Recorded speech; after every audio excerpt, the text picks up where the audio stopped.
আমরা যেইখানে গতবার শেষ করেছিলাম যে একটা ইভলভিং সিচুয়েশন, একটা একটা মানে দীর্ঘদিনের একটা স্বৈরতন্ত্র, তার বিরুদ্ধে একটা যে ন্যাচারাল মুভমেন্ট দিয়ে ছাত্র আন্দোলন এবং সেখান থেকে একটা স্কুলিং এর মতো যার থেকে ছড়িয়ে পড়া এবং সেখান থেকে নানা রকম জিনিস। ওই সময় আমি যখন তোমার পডকাস্টটা দেখি 1 বছর আগে, তখন আমার নিজের হাসি লাগে, because I was so optimistic. বর্তমানে যে সরকার আছে বাংলাদেশে, সরকারটা খুবই দুর্বল সরকার, মানে ইতিহাসের সবচেয়ে দুর্বল সরকার এখন আমাদের দেশে আছে। ধরেন গত 15 বছর আমাদের আসলে সেই অর্থে নির্বাচন কি, একটা জেনারেশন আছে যারা জানেই না আসলে নির্বাচন। কিন্তু আমি অনেস্টলি বলবো, ডক্টর ইউনূসের থেকে আমার খুব একটা আশা ছিল না। আওয়ামী লীগ এবং জামাত তারা একজন আরেকজনকে ছাড়া আসলে এই দেশে সার্ভাইভ করতে পারবে না। আমি কিন্তু এই ন্যারেটিভটার আমি আপত্তি জানাবো। শুধুমাত্র মুসলমান হওয়াটা আমার আইডেন্টিটি না, আবার ধরো শুধুমাত্র বাঙালি হওয়াটাও আমার আইডেন্টিটি না। Bangladesh is one of the very few places যেখানে ইন্ডিয়ান বলে পাত্তা পাওয়া যায়। আমি জানি আমি ইন্ডিয়ান, আমি পাই পাত্তা। মানে বাঙালি বলার জন্য কলকাতায় মার খাচ্ছে, মানে ইংলিশের সাথে যেরকম জীবিকা জড়িয়ে আছে, রাইট, হিন্দির সাথে নেই কিন্তু অ্যাকচুয়ালি। মানে পোস্ট লিবারালাইজেশন, মানে এই যে একটা সেম মার্কেট পাওয়া যায় যারা একই ভাষায় কথা বলে, একই রকম ভাবে, তো সেখানে তো একটা ইকোনমিক বেনিফিট আছে। মানে আইডেন্টিটির মধ্যেই আটকে থাকবো আমরা, এইটাও আমার মনে হয় মানে এটা খুব একটা কাজের কথা নয়। মানে আগে ছিল ইস্ট ইন্ডিয়া কোম্পানি, এখন হচ্ছে ওয়েস্ট ইন্ডিয়া কোম্পানি। তো আমি বাঙালি অমুকে হিন্দু মুসলমান করে আমি একদম মানে পুরো জ্বালিয়ে দিলাম, আসলে খেলাটা কিন্তু আদানি। জামাত যদি ক্ষমতায় আসে, ডেমোক্রেটিক কালচারটা নেই, অ্যাকচুয়ালি নেই, ইন্ডিয়াতেও নেই, বাংলাদেশে আমার মনে হয় আরোই নেই। Being part of the society, everything is political. July মরে নাই আর কি, July is there and July will be দেয়ার।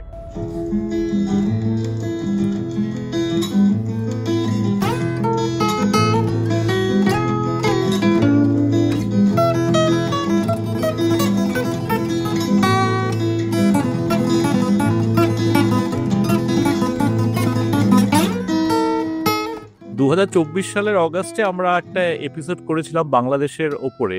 মানে বাংলাদেশের যে তাৎক্ষণিক যে পরিস্থিতি ছিল, অগ্নিগর্ভ একটা পরিস্থিতি ছিল, এবং স্টুডেন্ট মুভমেন্ট এবং সেখান থেকে একটা রাজনৈতিক পট পরিবর্তন। এবং সেই সময় আমরা একটা বিস্তারিত আলোচনা করছিলাম যে যে অ্যাকচুয়াল অবস্থাটা বোঝার জন্য, যে আমাদের দুজন গেস্ট ছিল, সৌমিক আর শর্মী, যারা আমাদের সাথে সেই এপিসোডে ছিল।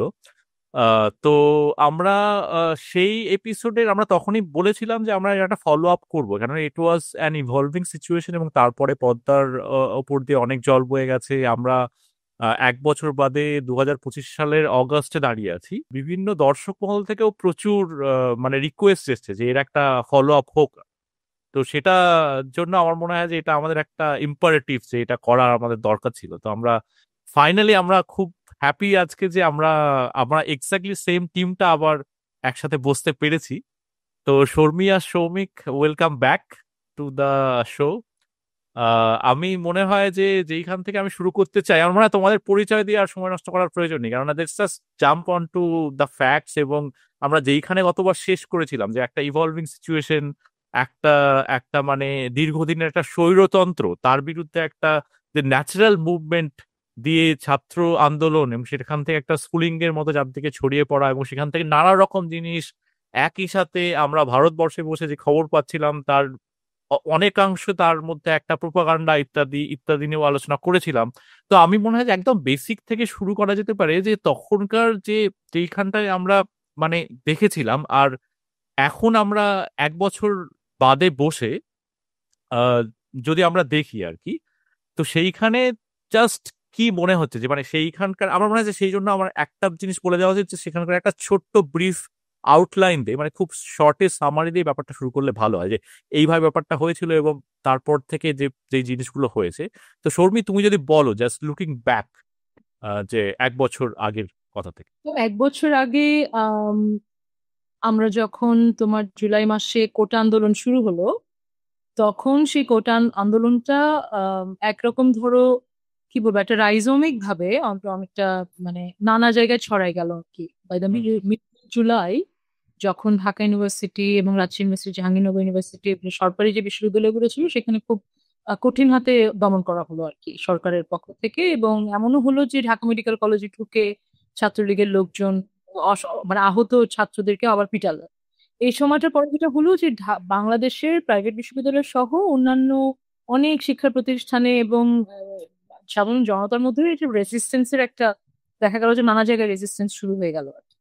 তো আমরা ওই সময় ওইটাতে আমাদের, যেহেতু আমি শিক্ষকতা করি এখানে বাংলাদেশে ঢাকাতে, ওই জায়গা থেকে আসলে ছাত্ররা আহত হচ্ছে, ওই জায়গাটা থেকে আমরা আসলে ওই ছাত্রদের পাশে যেয়ে দাঁড়ালাম। এবং এটা সবাই জানে যে 5ই অগস্ট 20 দিনের মাথায়, মানে 1 মাসের মাথায় শেখ হাসিনার যে স্বৈরতান্ত্রিক সরকার ছিল সেটা পতন ঘটলো।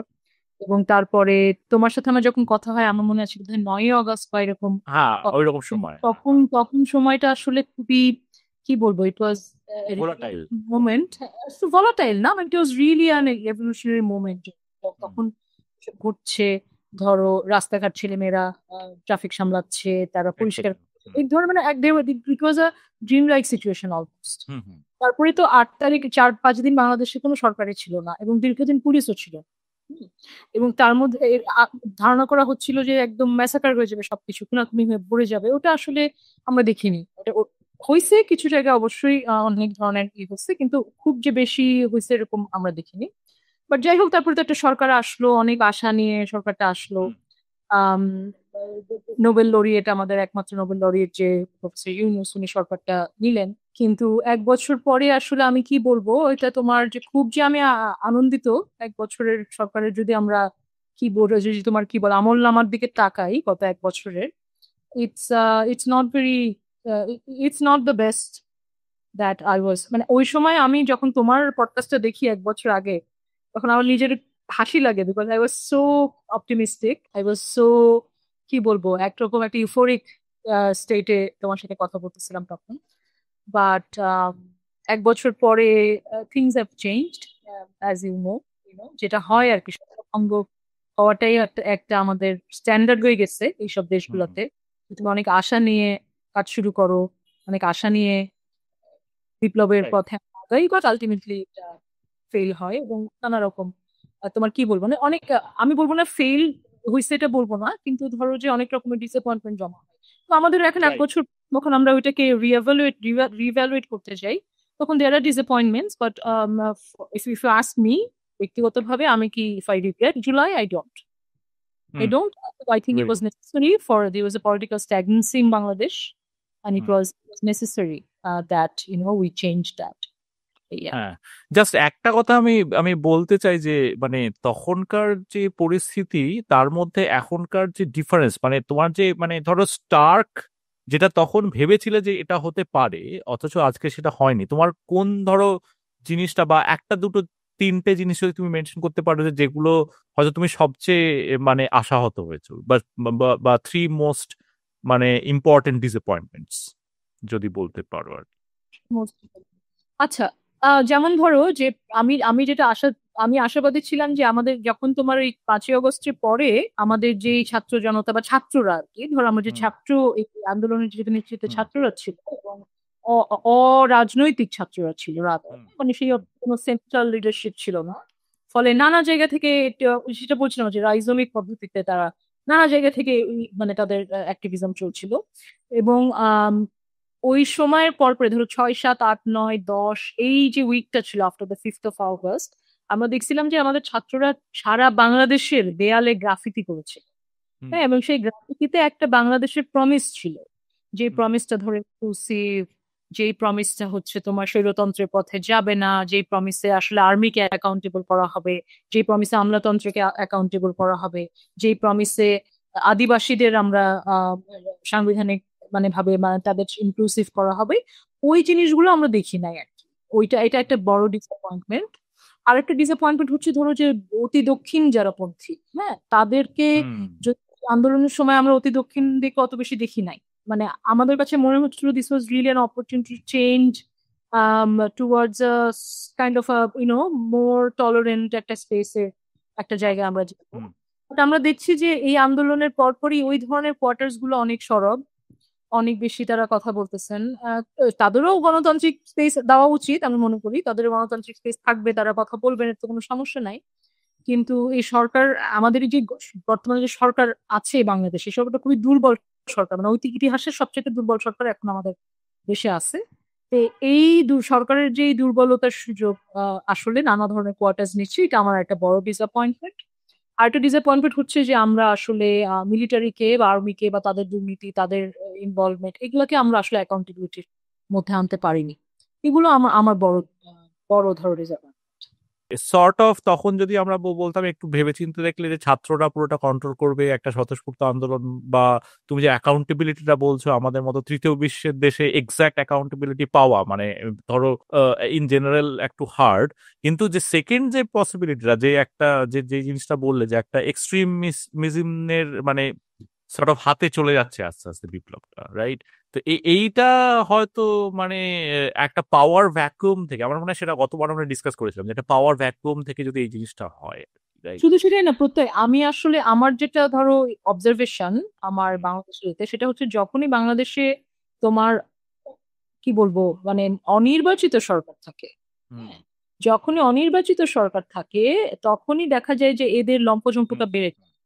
তো এইটা একটা আমরা 11 সময় দেখছি, আমরা শেখ হাসিনা শেষের দিকে যেই সরকার যেখানে সে ভোটের নামে জালিয়াতি করে ভোট করে যখন সে ক্ষমতায় থাকলেন, তখনও আমরা দেখছি যে এই রাইট কোয়ার্টার্স গুলো বেশি লাফালাফি শুরু করে দেয় এবং মানে তখন যেটা হয়, এবং যতদিন তোমার ধরো যে এই অনির্বাচিত সরকার বা দুর্বল অনির্বাচিত সরকার থাকে তখন আমরা এই ডানপন্থীদের লাফালাফি বেশি দেখি।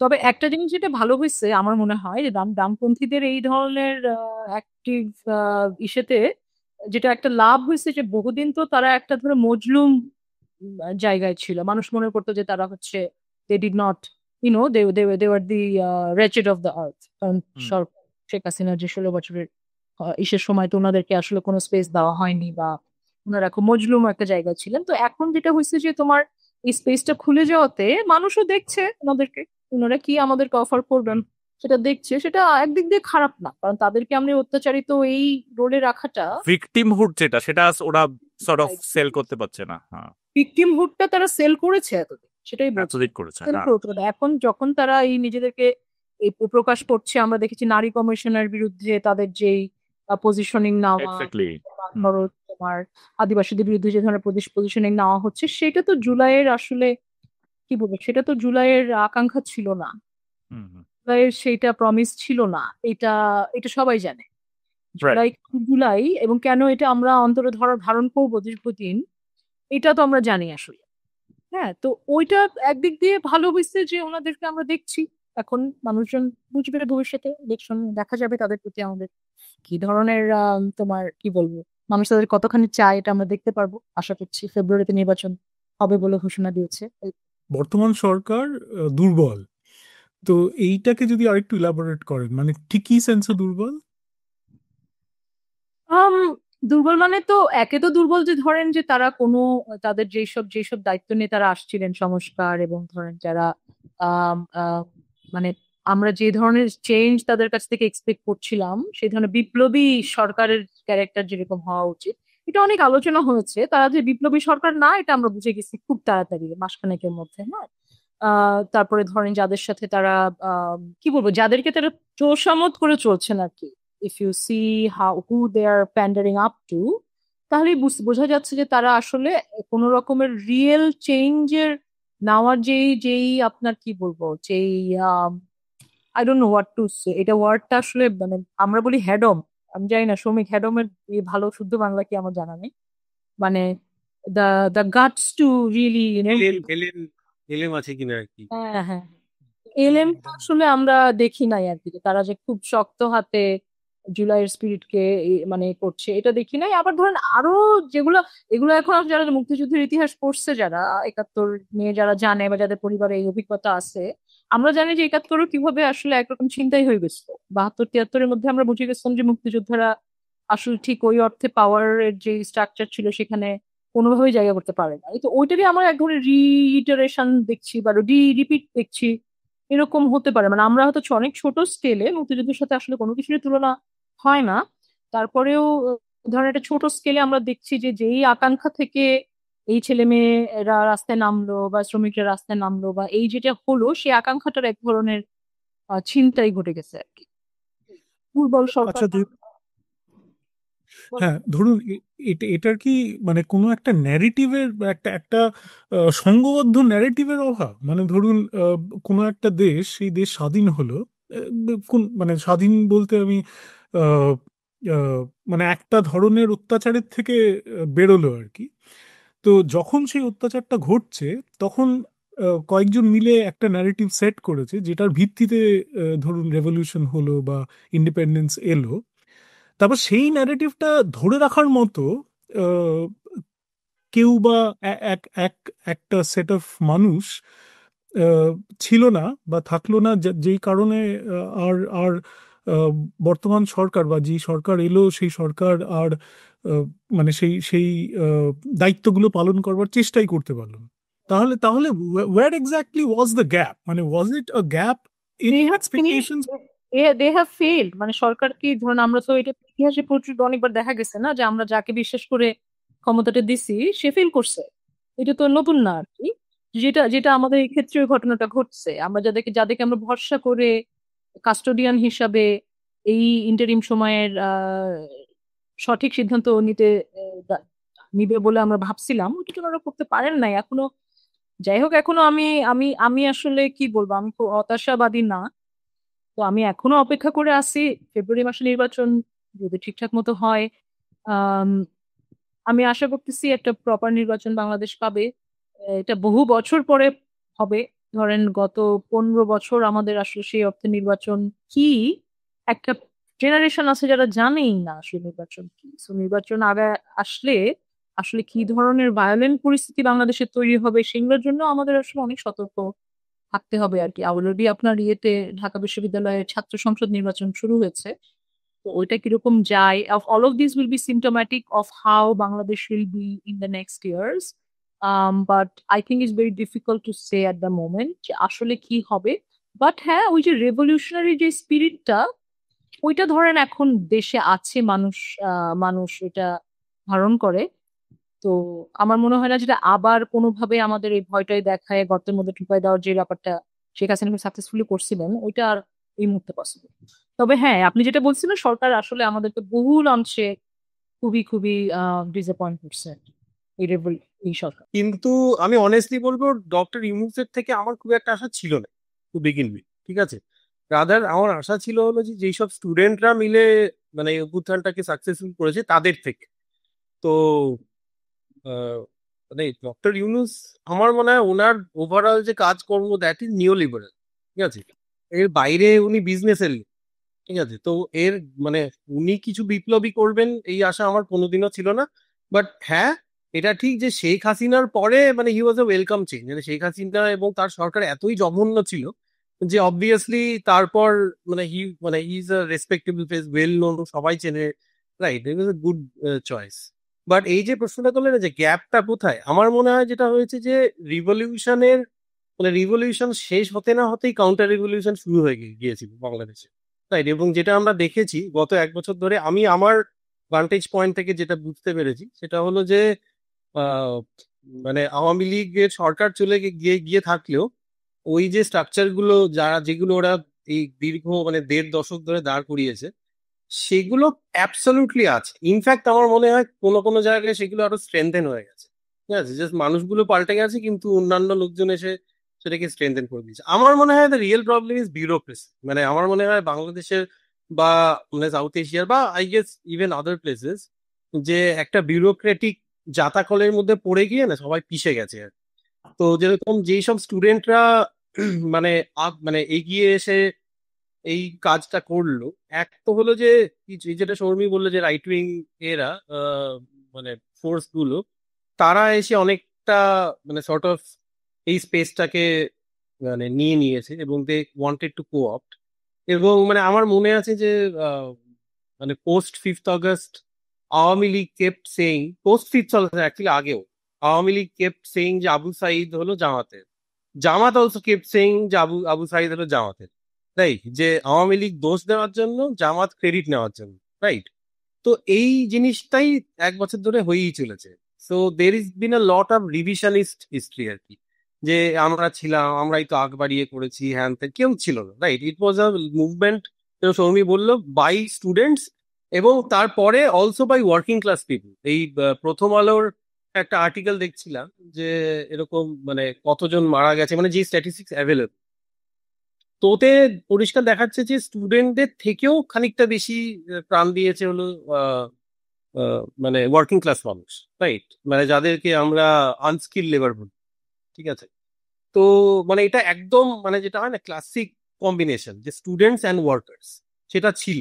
তো তাই জুলাইতে যেটা হয়েছে সেটাকে উড়িয়ে দেওয়ার কোনোই মানে নেই, রাইট? মানে যেটা হয়েছিল দ্যাট ওয়াজ ইনক্রেডিবল, ঠিক আছে?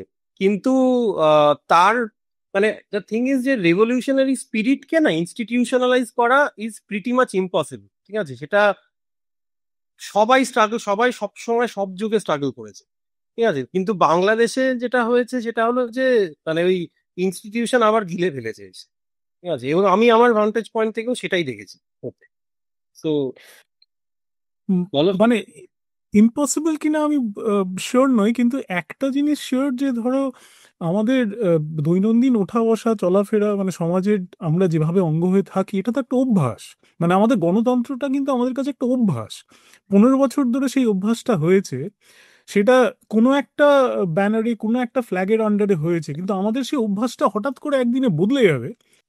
হয়তো বদলানো সম্ভব, কিন্তু তার জন্য একটা খুব কনক্রিট প্ল্যান দরকার।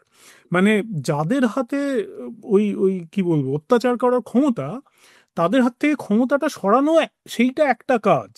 কিন্তু তারপর ওই ক্ষমতার হস্তান্তরের পর আমরা কি করে আমাদের মানে ওই খারাপ আর ভালো যে অভ্যাসগুলো সেইগুলোকে আলাদা করব, এবং তার মধ্যে ভালো অভ্যাসগুলোকে যতটা পারবো বজায় রাখবো, খারাপ অভ্যাসগুলোকে যতটা পারবো ছেড়ে দেবো। এই অভ্যাসের তো একটা অংশ হলো ধরো বেশ কিছু লোক সুবিধে নেয়, তাই না? এবার যারা সুবিধাটা পাচ্ছে, যারা সুবিধাটা পেতে দেখছে, মানে মানে যে একজন একটা সিট ছাড়লেই তো মিউজিক্যাল চেয়ারের মতো, একজন একটা সিট ছাড়লো, সেই সেই সেই সিটটা যে আর মানে ধ্বংস করে দেওয়া হবে, সেই সিটটা ধ্বংস করাটা ইজ ওয়ান থিং, মানে দ্যাট ইজ পারহ্যাপস রেভলিউশন। মানে যেখানে ওই ওই ওই সিটে বসে আমি আমার স্ট্রাকচারটা।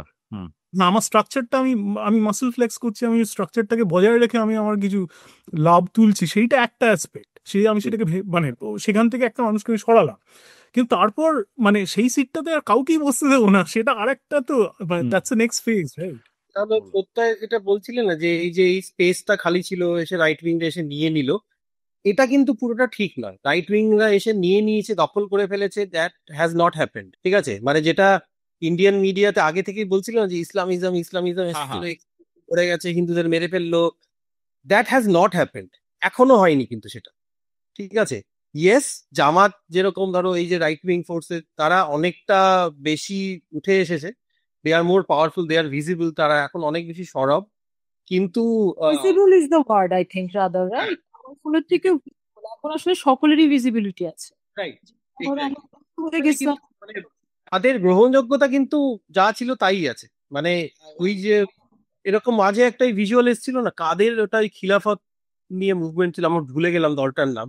তো একজন রিক্সাওয়ালা পুলিশের হাত থেকে লাঠি নিয়ে সে নিজেই ওদেরকে পেটালো, রাইট? আই থিঙ্ক মানে বেসিক্যালি হয়েছিল যে খিলাফত চাই এরকম একটা প্রসেশন বের করেছিল, রাইট?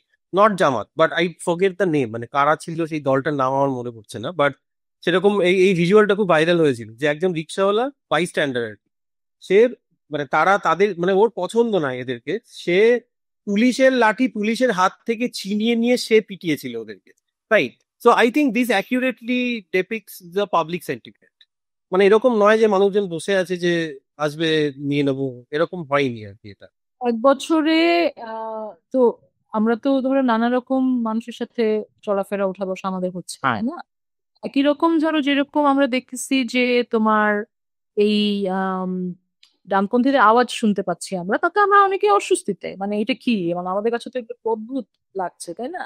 বাট একটা মজার ব্যাপার হচ্ছে যে ধরো টুপিওয়ালা লোক দেখলেই তাকে হচ্ছে এক ধরনের জঙ্গি বা এই ধরনের যে ব্র্যান্ডিং, যেটা আমরা তোমার ভাবছিলাম হাসিনার আমলের যে ব্র্যান্ডিং ছিল না, যে একজন মুসলমান মানে সে আসলে প্রবলেমেটিক, সে জঙ্গি, সে এই ব্র্যান্ডিং থেকে অন্তত আমরা মুসলিম বা ইসলামকে মুক্ত করার একটা সম্ভাবনা তৈরি হচ্ছে। কারণ এটা তো আর হতে পারে না যে একটা দেশের ধরো মানে 15 কোটি মানুষ জঙ্গি, এটা তো আর হয় না, তাই না? এটা তো খুবই সিম্পলিস্টিক একটা সরলীকরণ আর কি মানুষের।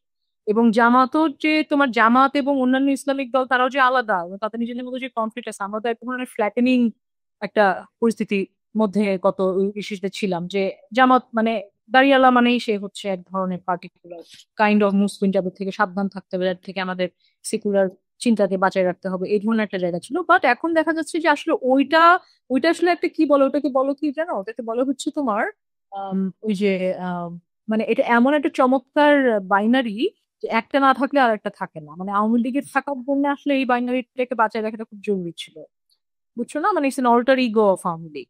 মানে আওয়ামী লীগ এবং জামাত তারা একজন আরেকজনকে ছাড়া আসলে এই দেশে সার্ভাইভ করতে পারবে না। কিন্তু তারা দুইজন দুইজনকে কনস্ট্যান্টলি রিপ্রোডিউস করে এবং কনস্ট্যান্টলি বাঁচায় রাখে।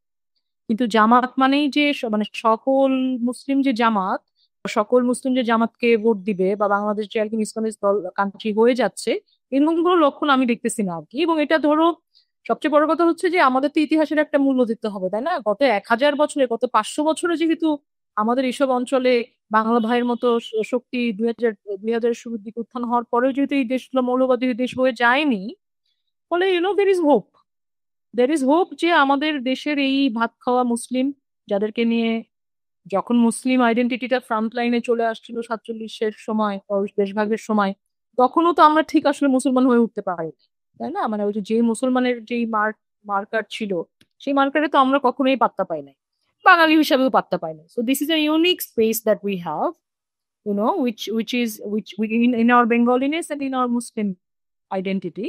It's a very unique place. And with also our Lalon and with also our Bichedi music tradition and everything else, I think it's something that we need to keep our faith on. ভাবতে পারবো না, এটা ভাবলেই হবে না যে সবাই মাথায় মানে আফগানিস্তান না এটা আর কি। ঐতিহাসিক ভাবে বলো, সোশিয়োলজিক্যালি বলো, আফগানিস্তান এটা হওয়ার সম্ভাবনা এখনো দেখা যাচ্ছে না। হুম। কিন্তু এইখানে কি একটা তোমার মোটামুটি আইডেন্টিটি কনফ্লিক্টের জায়গা চলে আসছে? মানে বাংলাদেশ ফান্ডামেন্টালি, মানে ইন্ডিয়ার মিডিয়া তো খুব ইজিলি যেইটাকে এক্সপ্লয়েট করে, যে বলে যে বাংলাদেশ ফান্ডামেন্টালি, মানে যেইটা নিয়ে আমাদের মানে মেন এখানে, যেমন বাংলাদেশ নিয়ে কথা বলতে গেলে বা যেই ঝামেলাগুলো বা ডিবেট গুলো হয়, তার মানে ডিবেট আমি বলছি টিভি ডিবেট নয় অফকোর্স, মানে মানুষের মধ্যে যে ডিবেট গুলো হয়, তার মেন ব্যাপারটা হচ্ছে ইটস ফান্ডামেন্টালি আইডেন্টিটিটা বাঙালি না ফান্ডামেন্টালি মুসলিম। তো এইখানে কি তোমার, মানে তুমি যে কথা বলে একটা ইউনিক স্পেস আছে। হ্যাঁ, এখানে ঈদের ওর কেন হতে হবে?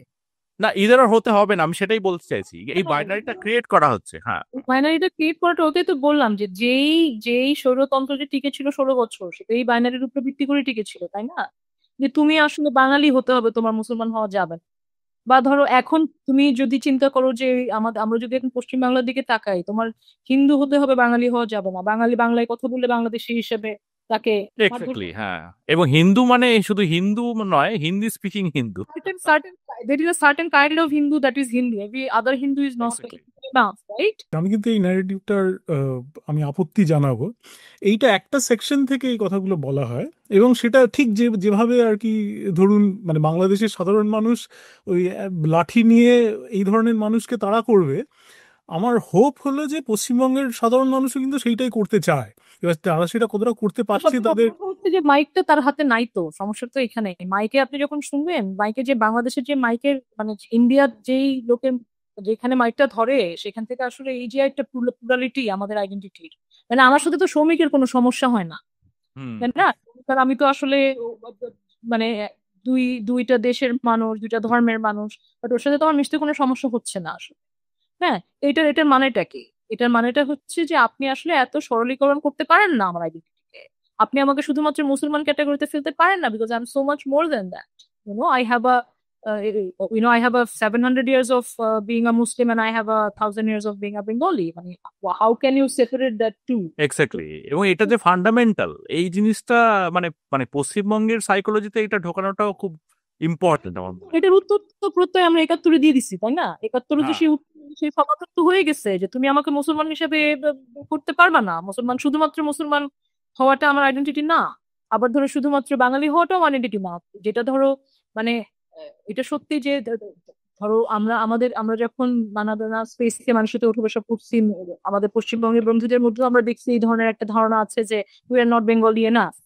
হ্যাঁ, এই ধরনের ধারণা আছে, কিন্তু আসলে what is a Bengali, what is a Muslim, হুম।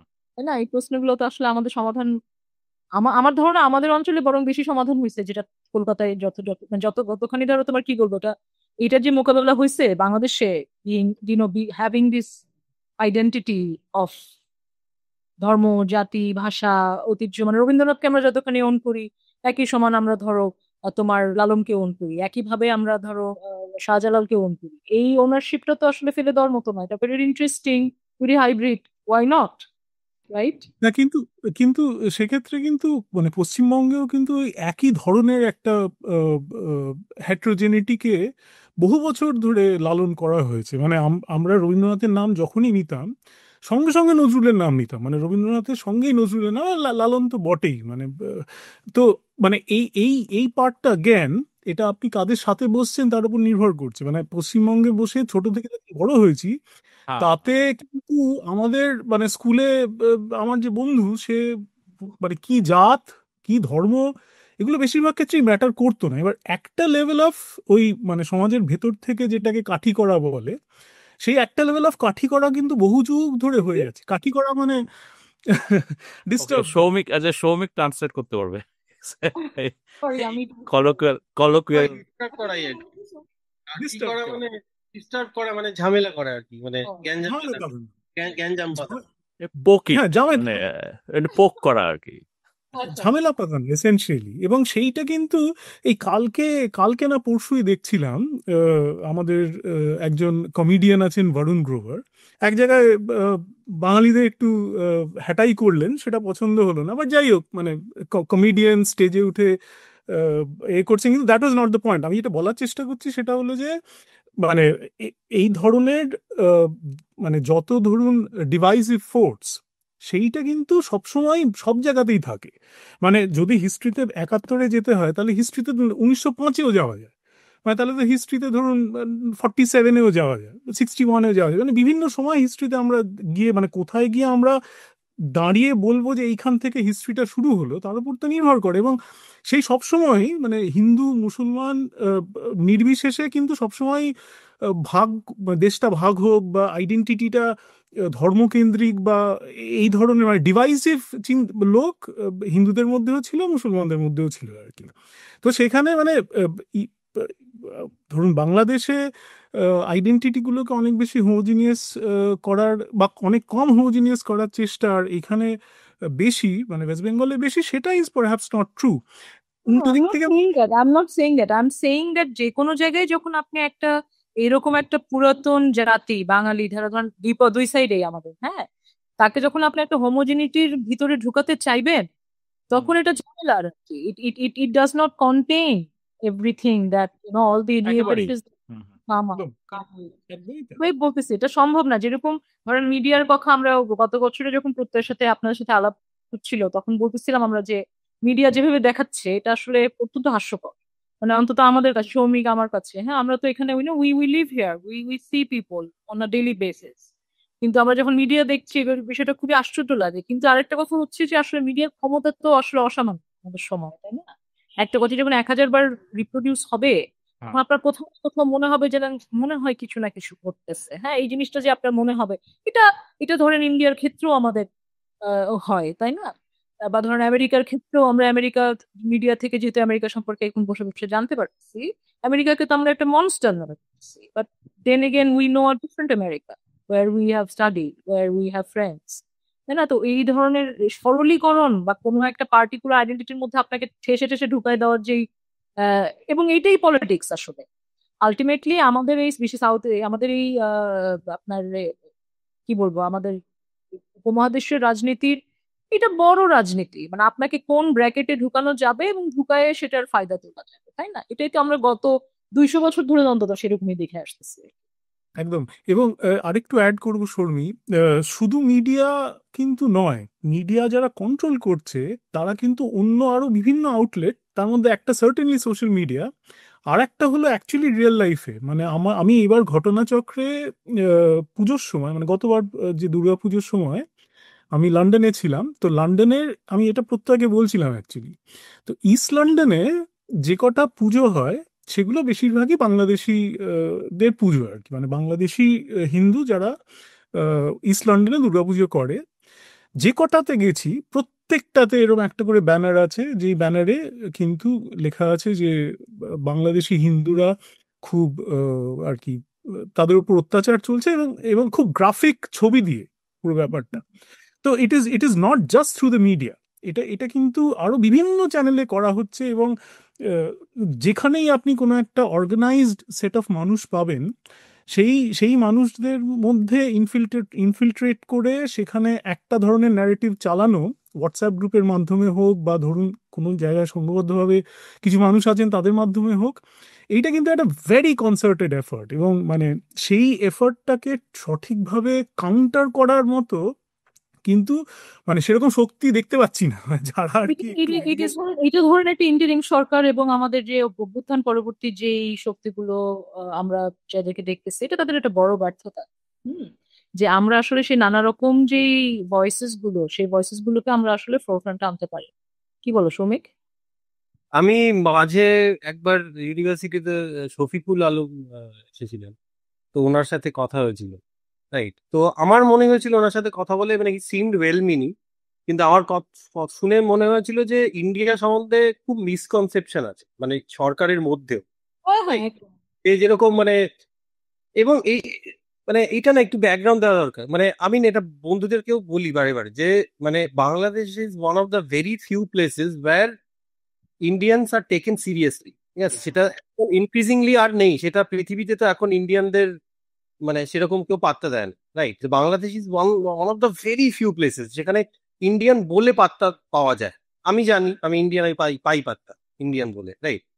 তো সেখানে আমি মনে হয়েছিল আমার যে শফিকুল আলমের সাথে কথা বলে যে ইন্ডিয়াকে যেরকম একটা বিশাল আকার করে এইভাবে দেখা না, India is a big country, is a big force in South Asia, কিন্তু India is not an economic giant, right? India is a crumbling, মানে কি নট বলে, লাইক চায়না, মানে মানে কম্পেয়ার টু চায়না স্পেশালি। হ্যাঁ, আকাশ পাতাল তফাৎ আর কি। মানে আকাশ পাতাল তফাৎ চায়নার সাথে, রাইট? একদমই মানে একদমই। হ্যাঁ, ইন্ডিয়ার ইকোনমিক প্রেজেন্স বিশ্বে মানে কিছুই নেই তা তো হতে পারে না, এত বড় দেশ, কিন্তু মানে এটা খুবই খারাপ অবস্থা আর কি, right? So people in government here, মানে ইন্টারিম গভর্নমেন্ট, আমার মনে হয়েছিল যে overestimate India's presence and everything. সেই জন্য মানে যে সমীহ করে চলা, ওই যে বিগ ব্রাদার, মানে এটাও ইন্টারনালাইজ হয়ে গেছে। মানে ইন্ডিয়া যেরকম ভাবছে ইন্ডিয়া বিগ ব্রাদার, এরকম বাংলাদেশও ভাবছে ইন্ডিয়া বিগ ব্রাদার, মানে সেটা ইন্টারনালাইজ করে ফেলেছে, এটা আমার মনে হয়েছে আর কি।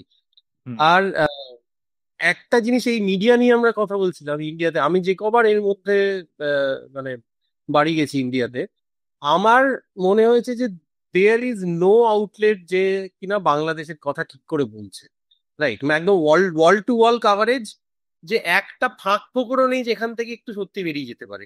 দা ওয়্যার বোধহয় কিছুটা ভালো রিপোর্টিং করেছিল, মানে দা ওয়্যারের যে, হ্যাঁ অনেক পরে, কিন্তু মানে স্টিল হ্যাজ ট্রাইড গ্রাউন্ডে গিয়ে, হ্যাঁ বাংলাদেশের এবং তাদের অবস্থা নিয়ে, মানে যেটুকু মানে মানে যদি খুব অল্প স্পেসে, এবং স্টিল দা ওয়্যারের একটা, হ্যাঁ পরে, এবং মানে এটা জানি যে অবভিয়াসলি মানে ওয়ারের প্রেজেন্স আর ভার্সেস মেইন স্ট্রিম মিডিয়ার প্রেজেন্সের মধ্যে আকাশ পাতাল তফাৎ আছে। অফকোর্স তো সেখানে অনেক ওয়েল মিনিং মানুষজন যারা কিনা একদমই রাইট উইং নয়, ঠিক আছে, যারা একদম সেই জন্য মানে ওয়েল মিনিং মানুষও এটা জাস্ট বিশ্বাস করে নিয়েছে যে সেই জন্য আমি মানে বাংলাদেশ যখনই বলি, ইন্ডিয়াতে গেলে যে কারোর সাথে আলাপ হলো কি করেন, তো বাংলাদেশে মানে ঢাকায় চাকরি করি, বাংলাদেশে সব ঠিক আছে, হ্যাঁ এইটা আছে।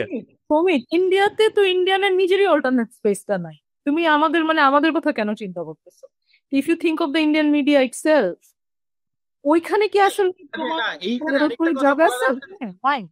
এখানে আরেকটা কথা বলা দরকার, সেটা হলো যে এই যে বাংলাদেশের নামে কুচ্ছা রটিয়ে ইন্ডিয়ান মিডিয়া যে গত বছর থেকে যেটা শুরু করেছে, আই ডোন্ট থিঙ্ক এটার বিষয়বস্তু বাংলাদেশ, এটা বিষয়বস্তু ভারতীয় মুসলমান, ইন্ডিয়ান। সেটা তো আমরা এখন বুঝতে পারতেছি। আফটার 1 ইয়ার যখন তোমাকে বাংলাদেশি বলে ব্র্যান্ড করে ভারতীয় মুসলমান বা ইভেন ভারতীয় হিন্দু দরিদ্র মানুষকে যখন বাংলাদেশি বলে টার্গেট করে তাদেরকে মারধর করা হচ্ছে, পর বর্ডারের এপার থেকে ফেলে দেওয়া হচ্ছে, তখন খুব ক্লিয়ার ব্যাপারটা। হ্যাঁ, খুবই ক্লিয়ার, এবং এটা পুরোপুরি একটা ভোট কেন্দ্রিক রাজনীতি, তাই না? কারণ এই রাজনীতিটা প্রয়োজন বাংলাদেশকে আসলে, এবং এটা নতুন না তো, এটা তো অনেক পুরানো ঘটনা। Bangladesh has always been describing Indian media as the America's Mexico problem. আমার মনে আছে আমি একটা রিসার্চের কাজে একবার দেখতেছিলাম এই জিনিসটা, যে how is Bangladesh পোর্ট্রেড in Indian media. Bangladesh is the Mexico problem of India। এখন বাংলাদেশের ইকোনমিক গুরুত্ব পুরো বিষয়টা তো অপ্রস্তুতে পড়ে গেছে, যে এখন কিভাবে ওরা বলে যে it is no longer the Mexico problem, তাই না? ওটা অস্বস্তিতে পড়ে গেছে। এবং অ্যান্ড অলসো আমাদের মাথায় রাখতে হবে যে বাংলাদেশের সাথে প্রধান সম্পর্কটা আসলে তোমার পশ্চিমবঙ্গে, তাই না? আত্মীয় স্বজন হারাইছে এই দুই অঞ্চলের মানুষ। তোমার যাতায়াত বেশি, বাংলাদেশ থেকে কলকাতা যায় মানুষ। দিল্লির সাথে তো বাংলাদেশের কোনো সম্পর্ক নাই, ওকে আমার ওর জন্য পারফেক্ট। হ্যাঁ, খুব সহজ যে আমাকে ও আসলে এইভাবে করে একটা মনস্টার হিসেবে ব্র্যান্ড করবে, যাতে ও পুরো পশ্চিমবঙ্গের মানুষকে চাপে রাখতে পারে এবং বাঙালি আইডেন্টিটিকে প্রশ্ন মুখে ফেলতে পারে, তাই না? একেবারেই মানে এটা পার্ট অফ ইম্পেরিয়ালিজম, মানে সেটা বলাই দেয় আর কি। হিন্দু হিন্দু এবং politics একটা হ্যাঁ, এবং এবং ঘটনা মানে ঘটে। এই রিসেন্টলি একটা ঘটনা ঘটেছে সম্ভবত শিয়ালদা অঞ্চলে, যে মানে মানে বাঙালি বলার জন্য কলকাতায় মার খাচ্ছে আর কি, মানে বাংলাদেশি।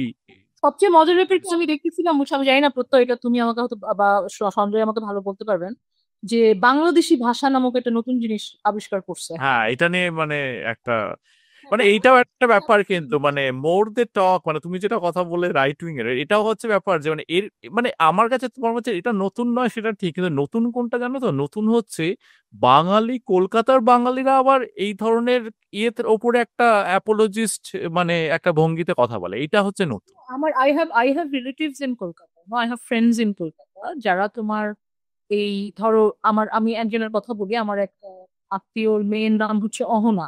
হুম। হুম, হুম। ওকে আমার সাথে পরিচয় করছে যখন আমি নামটা বুঝতে পারি, নামটা বলছে আহানা। তো আমি বুঝলাম যে আহানা আবার কি জিনিস। সে আমি বললাম আহানা মানে পরে আমি বুঝলাম নামটা আসলে আমার জন্য তো এটা ফরেন, এই শব্দটা আহানা। ঠিক। পরে আমি বুঝলাম যে এটাকে আসলে হিন্দিয়াইজ করা হয়েছে, এবং দ্যাট ইজ ক্লাস মার্কার, যে তোমার নামটি যদি অহনা হয়, you should call yourself সঞ্জয়ের নাম সঞ্জয় না হয়ে সানি সঞ্জয়, যা, তাহলে খুব সুন্দর শোনা যাবে। Excellent point. ইমাজিনেশন তৈরি হয়েছে যে এটা কারণে না আমার জন্য নতুন, সঞ্জয় করবো। হ্যাঁ, আমার জন্য না এই যে জিনিসটা, এই যে হিন্দি তোমার নাম কি হবে? শফিক? আমি জানি না, সাউমিক? আমার মানে অবাঙালি বন্ধুরা শ্রমিক বলে ডাকে আমাকে, ঠিক আছে তো।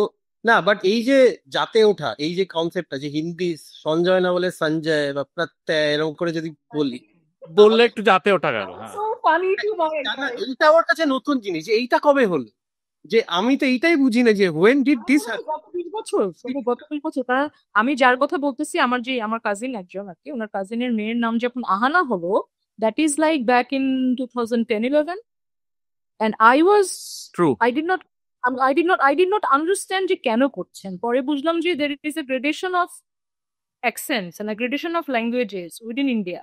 তো ইনফরমেশন বলি যে আমার মেয়ে মানে বাংলা ল্যাঙ্গুয়েজ নিয়ে পড়ে, কিন্তু ওদের স্কুলে বাঙালি পপুলেশনের অ্যাটলিস্ট 50% কিন্তু বাংলা নেয়নি। মানে এইটাও একটা এই জিনিসটাও কিন্তু হয়ে যাচ্ছে আর কি। যেটাকে ওই কি বলে কসমোপলিটান হয়ে যাওয়া বলে, মানে যেখানে বিভিন্ন কালচার আসছে মিশছে, সেই কালচারের সাথে আমার মানে আমার কালচার মিশলো, তাতে কিছু হুম। ভাষার এক্সচেঞ্জ হলো, আদান প্রদান হলো। হ্যাঁ, হ্যাঁ ভাষার আদান প্রদান হলো। তো সেইটা কিন্তু হয়, তাতে একটা ধরনের মানে সেটা অফকোর্স ভালো, মানে সেইটাকে করার, মানে সেটাকে খারাপ বলার কোনো জায়গা নেই। দ্বিতীয় যেটা আরেক, সেটা হলো যে বাঙালিরা মানে একটা ধরনের বাঙালি যাদের অ্যাসপিরেশনের জায়গাতে তারা বাংলাটাকে হায়ারার্কিতে নিচে দেখে। This problem is with them, যে তারা মনে করেন যে মানে বাংলাটা, মানে বাংলা ভাষাটাকে বা মানে বাঙালি কালচারটাকে ধরে রাখাটা খুব একটা মানে প্রয়োজন নেই আর কি, মানে they feel pride in in এটা কিন্তু স্পিকিং। এটা কিন্তু বাংলাদেশের ক্ষেত্রেও একদম সত্যি। হ্যাঁ, একইভাবে সত্যি। ধরেন বাংলার যে ভাষা আন্দোলন, সেটা কিন্তু মাতৃভাষা বাংলা চাই আন্দোলন না, সেটা ছিল রাষ্ট্রভাষা বাংলা চাই আন্দোলন। হ্যাঁ, মানে আমরা আসলে রাষ্ট্রের ভাষাটাকে বাংলা করার জন্য 52 আন্দোলনটা হলো। বাট আসলে কি রাষ্ট্রের ভাষা বাংলা হলো না তো, এখনো জুডিশিয়ারি ইংরেজিতে হয়, তাই না? এখনো আমাদের উচ্চশিক্ষা ইংরেজিতে হয়। মানে যেটা বলছিলাম আর কি, প্রতিটা বড় বড় গণ অভ্যুত্থান এবং মানে আপনার বৈপ্লবিক গণ অভ্যুত্থান যেগুলো ঘটছে আমাদের অঞ্চলে, সেগুলো সবগুলোই আলটিমেটলি কিছু আমাদের লাভ আছে, কিছু বেশি অনেক ক্ষেত্রে আমরা অনেক ডিসঅ্যাপয়েন্টেড হচ্ছি। তো রাষ্ট্রভাষা বাংলাকে তো আমরা করতে পারিনি আসলে। আমরা প্রত্যেকে এখানে 4 জন যে আমরা কথা বলতেছি, 4 জন বাঙালি, আমরা সবাই কিন্তু আসলে ইংরেজি ভাষাতেই আমাদের প্রধান ওরিয়েন্টেশন না, নলেজের পৃথিবীতে তো আমরা প্রবেশ করছি ইংরেজি দিয়ে। তো ওই জায়গাতে তো ধরুন বাংলাদেশ রাষ্ট্র বানায়ও বাংলাদেশ ওটা ফেল করছে তো একটা পর্যায়ে, তাই না? আমরা যে 2 জন পড়াই, আমি আর সৌমিক, আমরা একটা ইংলিশ মিডিয়াম ইউনিভার্সিটিতে পড়াই। হয় একেবারেই যেখানে হ্যাঁ আসলে এবং মানে আমাদের ইউনিভার্সিটি থেকে ইনস্ট্রাকশনও আছে যে আমাদের ইংরেজিতেই পড়া। বাংলা পড়বা না এরকম বলে দেয়, হ্যাঁ বাংলা। এটা ইনস্ট্রাকশন সেটা মানি না, সেটা আলাদা কথা, হ্যাঁ কিন্তু সেটাই। তো আছে। আইডিয়ালি আসলে আপনার কাছ থেকে কি চায়? আপনার কাছ থেকে চায় হচ্ছে এখন আপনাদের ওখানে হিন্দি একটা ভাষা যেটা দিয়ে চাকরি বাকরি পাওয়া যায়, আমাদের দেশে তো ওটা নাই, যদি থাকতো না তাহলে। না না, হিন্দি ভাষা দিয়ে চাকরি বাকরি কিছুই পাওয়া যায় না। এইটা কিন্তু এটা ভুল ধারণা অ্যাকচুয়ালি। হ্যাঁ আমি জানি না আসলে। না কিছুই পাওয়া মানে শ্রমিক হয়তো একটা আমাদের ব্যাপার মতো হচ্ছে মানুষ সেটা আমরা হচ্ছে যে বলিতে জানি। সিভিল সার্ভিস বা এই ধরনের হয়তো সুবিধা হতে পারেন, বাট বিশেষ করে নর্থ ইন্ডিয়াতে তো খুব পপুলাস এরিয়া। তুমি যদি স্পেসটা দেখো যে হিন্দি হার্টল্যান্ডে, সেখানে হয়তো তুমি যদি আইএএস অফিসারের পজিশন দেখো, সেটার কনসেন্ট্রেশন হয়তো হাই আর কি। এটা একটা জাস্ট বললাম, একটা just could be one example. ব্যাস, এটাই মানে হিন্দি দিয়ে যদি দ্যাটস ইট। চাকরি পাওয়া যেত তাহলে হিন্দি বেল্টে চাকরি হতো আর কি। যে হিন্দি বেল্টে না থেকে আমরা চাকরি দিবে, এটা সবচেয়ে বড় কথা। They know who they going to employ. ওরা জানে যে ওদের ওদের ওদের ওরা আসলে অনেক বেশি বুঝে আমাদের থেকে, ভালো বুঝছো এটা। ওই পাঞ্জাবিরাও বুঝতো, এরাও বুঝে, মানে এটা এটা একটা অদ্ভুত জন্তু আর কি এই না, এই যে হিন্দি ইম্পোজিশনটা না, এটা পিওরলি একটা পলিটিক্যাল প্রজেক্ট। ঠিক আছে, এটা জোর করে চাপিয়ে দেওয়া, কারণ হিন্দি মানে ইংলিশের সাথে যেরকম জীবিকা জড়িয়ে আছে, রাইট, হিন্দির সাথে নেই কিন্তু অ্যাকচুয়ালি। স্লাইটলি ডিফার করব যে এইটার সাথে একটা ইকোনমিক প্রজেক্টও আছে। সেটা আমার মনে হয় যে তুমি যদি একটা জিনিস দেখো, একটা ভাষায় যদি অ্যাডভার্টাইজমেন্ট করে, মানে আমরা ছোটবেলায় দেখতাম যে খুব খারাপ একটা বাংলায় একটা ডাবিং করা হচ্ছে একটা হিন্দি অ্যাড, এখন কিন্তু সেই হিন্দি অ্যাডটা ডাবিং করা হচ্ছে না, হিন্দি অ্যাডটাই ডাইরেক্ট চালানো হচ্ছে। তার কারণটা হচ্ছে যে এখন মোটামুটি ভাবে যে অ্যাভারেজ বাঙালি সে হিন্দি পরিষ্কার বুঝতে পারে। আগে তাও কষ্ট করে ডাবিংটা করতো, তাহলে কস্টটা কমে গেল। এটা একটা ইকোনমিক একটা মানে পোস্ট লিবারালাইজেশন, মানে এই যে যে একটা সেম মার্কেট পাওয়া যায় যারা একই ভাষায় কথা বলে একই রকম ভাবে, তো সেখানে তো একটা ইকোনমিক বেনিফিট আছে। সাউথ ইন্ডিয়াতে যেটা হয়েছে যে মানে ওদের ইকোনমিক ডেভেলপমেন্ট বাকি ভারতের থেকে অনেক বেটার হয়েছে, এবং সেই জন্য ওরা এই যে ট্রু। এই পজিশন এটাকে রেসিস্ট করতে পারছে, যেটা বাঙালিরা পারছে না। পারেনি। এটা বাঙালিরা পারছে না করতে। বাঙালিরা পারে না, তার একটা হিস্ট্রিও আছে বিধান রায়ের সময়। মানে এটা আমার মানে রিসেন্টলি মানে গর্গদার সাথে কথা বলে মানে সেটা নিয়ে একটা কথাবার্তা হয়েছিল যে মানে বিধান রায় ওই সময়, মানে এটা আমি রিসেন্টলি পড়লামও আর কি, যে ইনিশিয়ালি ওই ল্যাঙ্গুয়েজের বেসিসে ইন্ডিয়া স্টেট গুলো হবে কিনা সেইটা নিয়ে ভিন্ন মত ছিল, এবং একটা স্ট্রং ওপিনিয়ন ছিল কংগ্রেসের মধ্যে ইনক্লুডিং বিধান রায়, যে language cannot be a basis of states. এবং সেটা ওই তেলেগু একজন বোধহয় অনশন করে মারা গেছিল, এবং আমি এর নামটা ভুলে গেছি এক্স্যাক্টলি, পেরুমল বা কিছু একটা হবে। তো এই সময়ে বিধান রায় বলেছিল যে বাংলা বিহার ইত্যাদি মিলিয়ে একটা স্টেট হোক আর কি। মানে এই যে একটা আইডেন্টিটিকে একটা অ্যাসিমিলেট করে একটা সর্ট অফ একটা কমন একটা মানে ইন্ডিয়ান একটা আইডেন্টিটি, মানে ইন্ডিয়া তো আইডেন্টিটি হওয়াটাই মুশকিল ওভারঅল। মানে মানে সেটা তো খুব ডিফিকাল্ট না, এবার সেইখানে তোমার কি করে একটা কমন মার্কেট কমন আইডেন্টিটি পাবে। হ্যাঁ, এবার সাউথ ইন্ডিয়া সেটা সামহাও করতে পেরেছে, মানে তাদের ওই যাত্রা বিমান বলো বা তাদের ইকোনমিক পাওয়ার বলো, এই সবকিছুর একটা ভূমিকা আছে। আমার একটা জিনিস মনে হয় যে আমরা এই যে আলোচনাটা করছি যে বাঙালি কে না কে এটসেট্রা, এই যে হিন্দি কে বলে এটসেট্রা, এইসব এই মানে আইডেন্টিটি মধ্যেই আটকে থাকবো আমরা, এইটাও আমার মনে হয় মানে এটা খুব একটা কাজের কথা নয় আর কি। ঠিক আছে? তো এই ধরো এই যে ইন্ডিয়ান মিডিয়ার কথা বলছিলাম আমরা, ইন্ডিয়ান মিডিয়া বাংলাদেশের নামে যা তা বলে চলেছে, রাইট। এটা ম্যাক্সিমাম কখন পিক করেছিল যদি মনে করে দেখো, যে মাঝে যখন নতুন সরকার এলো বাংলাদেশে, তো শেখ হাসিনা গভর্নমেন্ট তো আহ, মোদি গভর্নমেন্টের সাথে চুক্তি করে বেসিক্যালি আদানি থেকে বিদ্যুৎ নেয় বাংলাদেশ, রাইট, প্রচুর দামে, মানে দাম দেওয়ার কথা তার থেকে বহু বেশি দামে। ঠিক আছে, তো নতুন গভর্নমেন্টে এসে কিন্তু প্রথমে দেখে বসেছিল যে না, এই কন্ট্রাক্ট আমরা মানবো না। তখন কিন্তু এই মিডিয়া অনস্লট তুঙ্গে উঠেছিল। তারপর যখন দে ব্যাক ডাউন, তখন কিন্তু তার ইন্টেন্সিটি, আমি বলছি না বন্ধ হয়ে গেছে, কিন্তু তার ইন্টেন্সিটি কমে গেছিল, রাইট।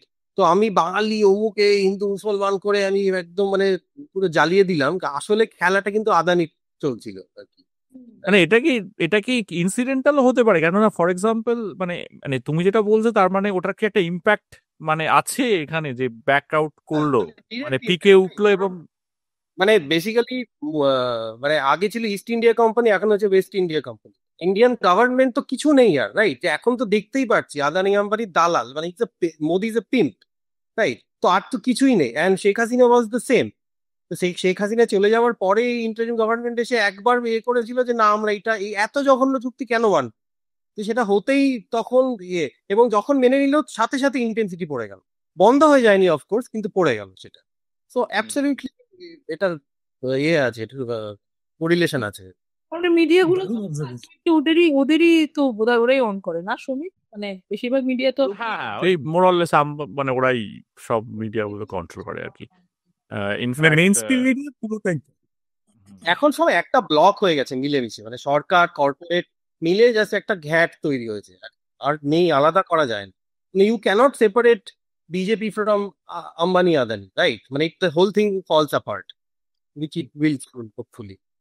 যেটা ধরো এই ভারতীয় যুক্তরাষ্ট্রের জন্য এটা থ্রেট। আমরা আজকে আজকে দেখতেছিলাম বোধহয় তামিলনাড়ুতে তোমার একটা সে যে ওরা বিজেপির বিরুদ্ধে তারা একটা পজিশন। হ্যাঁ হ্যাঁ হ্যাঁ মানে সেটা তো মানে সাউথ ইন্ডিয়ার একটা আলাদা ক্যারেক্টারিস্টিক সবসময় আছে, মানে যেটা বাঙালিদের থাকা উচিত ছিল, বা বা আমরা হয়তো বাঙালিদের নাই কেন জানো? কারণ বাঙালিরা না, মানে ওরা ওরা বিভক্ত। এবার বদলা বৈভক্তের জন্য না, প্রত্যয় বোঝার আগেই আত্মা চুরি হয়েছে, বুঝছো না? মানে Bengal Renaissance and all of that সবকিছু মিলায় আমরা আসলে এত দ্রুত ওয়েস্টার্নাইজড হয়েছি, এবং ইংরেজি এবং উৎকর্ষ এবং অল অফ দোজ রেনেসা হাবি জাবি এগুলো আমাদের মাথার মধ্যে এমন ভাবে ঢুকছে যে, যেটা সঞ্জয় বলতেছিলেন আর কি, যে তুমি আসলে বাঙালি আইডেন্টিটি আমার জন্য একটা খুবই ইউনিক স্পেস, ইউনিক একটা মার্কার আমার জন্য। ওই জিনিসটা সবসময় আমরা কেমন যেন ঝেড়ে ফেলতে চাইছি। আমরা হিন্দু মুসলমান দুই পক্ষেই আছে, ধরো আমাদের মধ্যে যারা উচ্চ বংশ আমরা যাদেরকে মনে করি, তারা কিন্তু কেউ অথোক্টনাস গ্রুপ না। তারা হচ্ছে হয়তো সে মিরাট থেকে আসছে হিন্দু হলে, অথবা মুসলমান হলে সে আফগানিস্তান থেকে আসছে, মানে সব রাইট, বিদেশি হওয়ার প্রতি এক ধরনের একটা অ্যাসপিরেশন। মানে হ্যাঁ, মানে তুমি হাউ বিদেশি ইউ লুক, মানে if you look like me then you are not good enough, you have to look like I don't এটা খুব ভালো। হ্যাঁ হ্যাঁ এই আমার মনে হয় এই যে আত্মশ্লাঘাটা না, যে এই যে মানে এইটা আছে, এটা this is through out the subcontinent. আমার কিন্তু মনে হয় যে প্রত্যয় যেটা বলবে যে বাঙালিরা বিভক্ত, মানে আমার মনে হয় বাংলার পতন সেখান থেকেই, অ্যাটলিস্ট কলকাতার পতন সেখান থেকে। মানে আমি বাংলাদেশের কথা বলবো না, কিন্তু কারণ মানে কলকাতা যেই সময় একদম পিকে ছিল, তুঙ্গে ছিল, কলকাতার এত প্রতিপত্তি কোথা থেকে? সেটা তো পূর্ব বাংলা না থাকলে কলকাতার এই প্রতিপত্তি হয় না। তো ক্লিয়ার মার্কার তো আছেই, মানে ফ্যাক্টরি গুলো এই গঙ্গার ধারে ছিল, অথচ পূর্ববঙ্গ থেকে কাঁচামাল আসতো, এই ইত্যাদি ইত্যাদি, যে মানে মানে এই যে হ্যান্ডলুম ইত্যাদির যে ডিক্লাইন, এগুলো তো তোমার সিস্টেমেটিক যেটা আছেই আর কি, এবং যেটা স্ট্রং পয়েন্ট ছিল আর কি। মানে এইটাও তো সব জায়গায় দেখতে হবে যে সবগুলো ফরেন পাওয়ারের কেন ইস্ট ইন্ডিয়া কোম্পানি ছিল, মানে ব্রিটিশ থেকে শুরু করে ডাচ ইস্ট ইন্ডিয়া কোম্পানি এবং আরো বোধহয় পর্তুগিজ, সবারই একটা ইস্ট ইন্ডিয়া কোম্পানি কেন ছিল আর কি। তো মানে সেইখানে একটা পিক থেকে, এবার সেইখান থেকে একটা ওভারঅল ইম্পেরিয়ালিস্টিক মানে ভেঞ্চার, এবং সেটা আজকে সেই ইম্পেরিয়ালিস্টিক ভেঞ্চারটা হয়তো কন্ট্রোল হচ্ছে দিল্লি থেকে, বা মানে এইরকম কিছু একটা হয়েছে, কিন্তু ওভারঅল নেচারটা তো ওইখান থেকে, ডিক্লাইনটা ওখান থেকেই শুরু হয়েছে। তো এই যে অ্যাসপিরেশন যেটা বলছো, শর্মির কথাটা আমি কমপ্লিটলি এগ্রি করি, যে আমরা সবসময় অন্য কেউ হতে চাইছি আর কি। মানে আমাদের সিনেমার নায়ক নায়িকারা হয়তো অ্যাভারেজ বাঙালির মতো দেখতে না, কিন্তু কিন্তু দক্ষিণ ভারতীয় হয়তো সিনেমার নায়করা দক্ষিণ ভারতীয়দের মতোই দেখতে, কিন্তু আমাদের সিনেমার নায়করা হয়তো উত্তর ভারতীয়দের মতো দেখতে। না না, এটা ঠিক নয় কথাটা। তেলুগু সিনেমা দেখো তুমি, তেলুগু সিনেমায় সব নর্থ ইন্ডিয়ান অ্যাক্ট্রেস, ফর্সা ফর্সা অ্যাক্ট্রেস।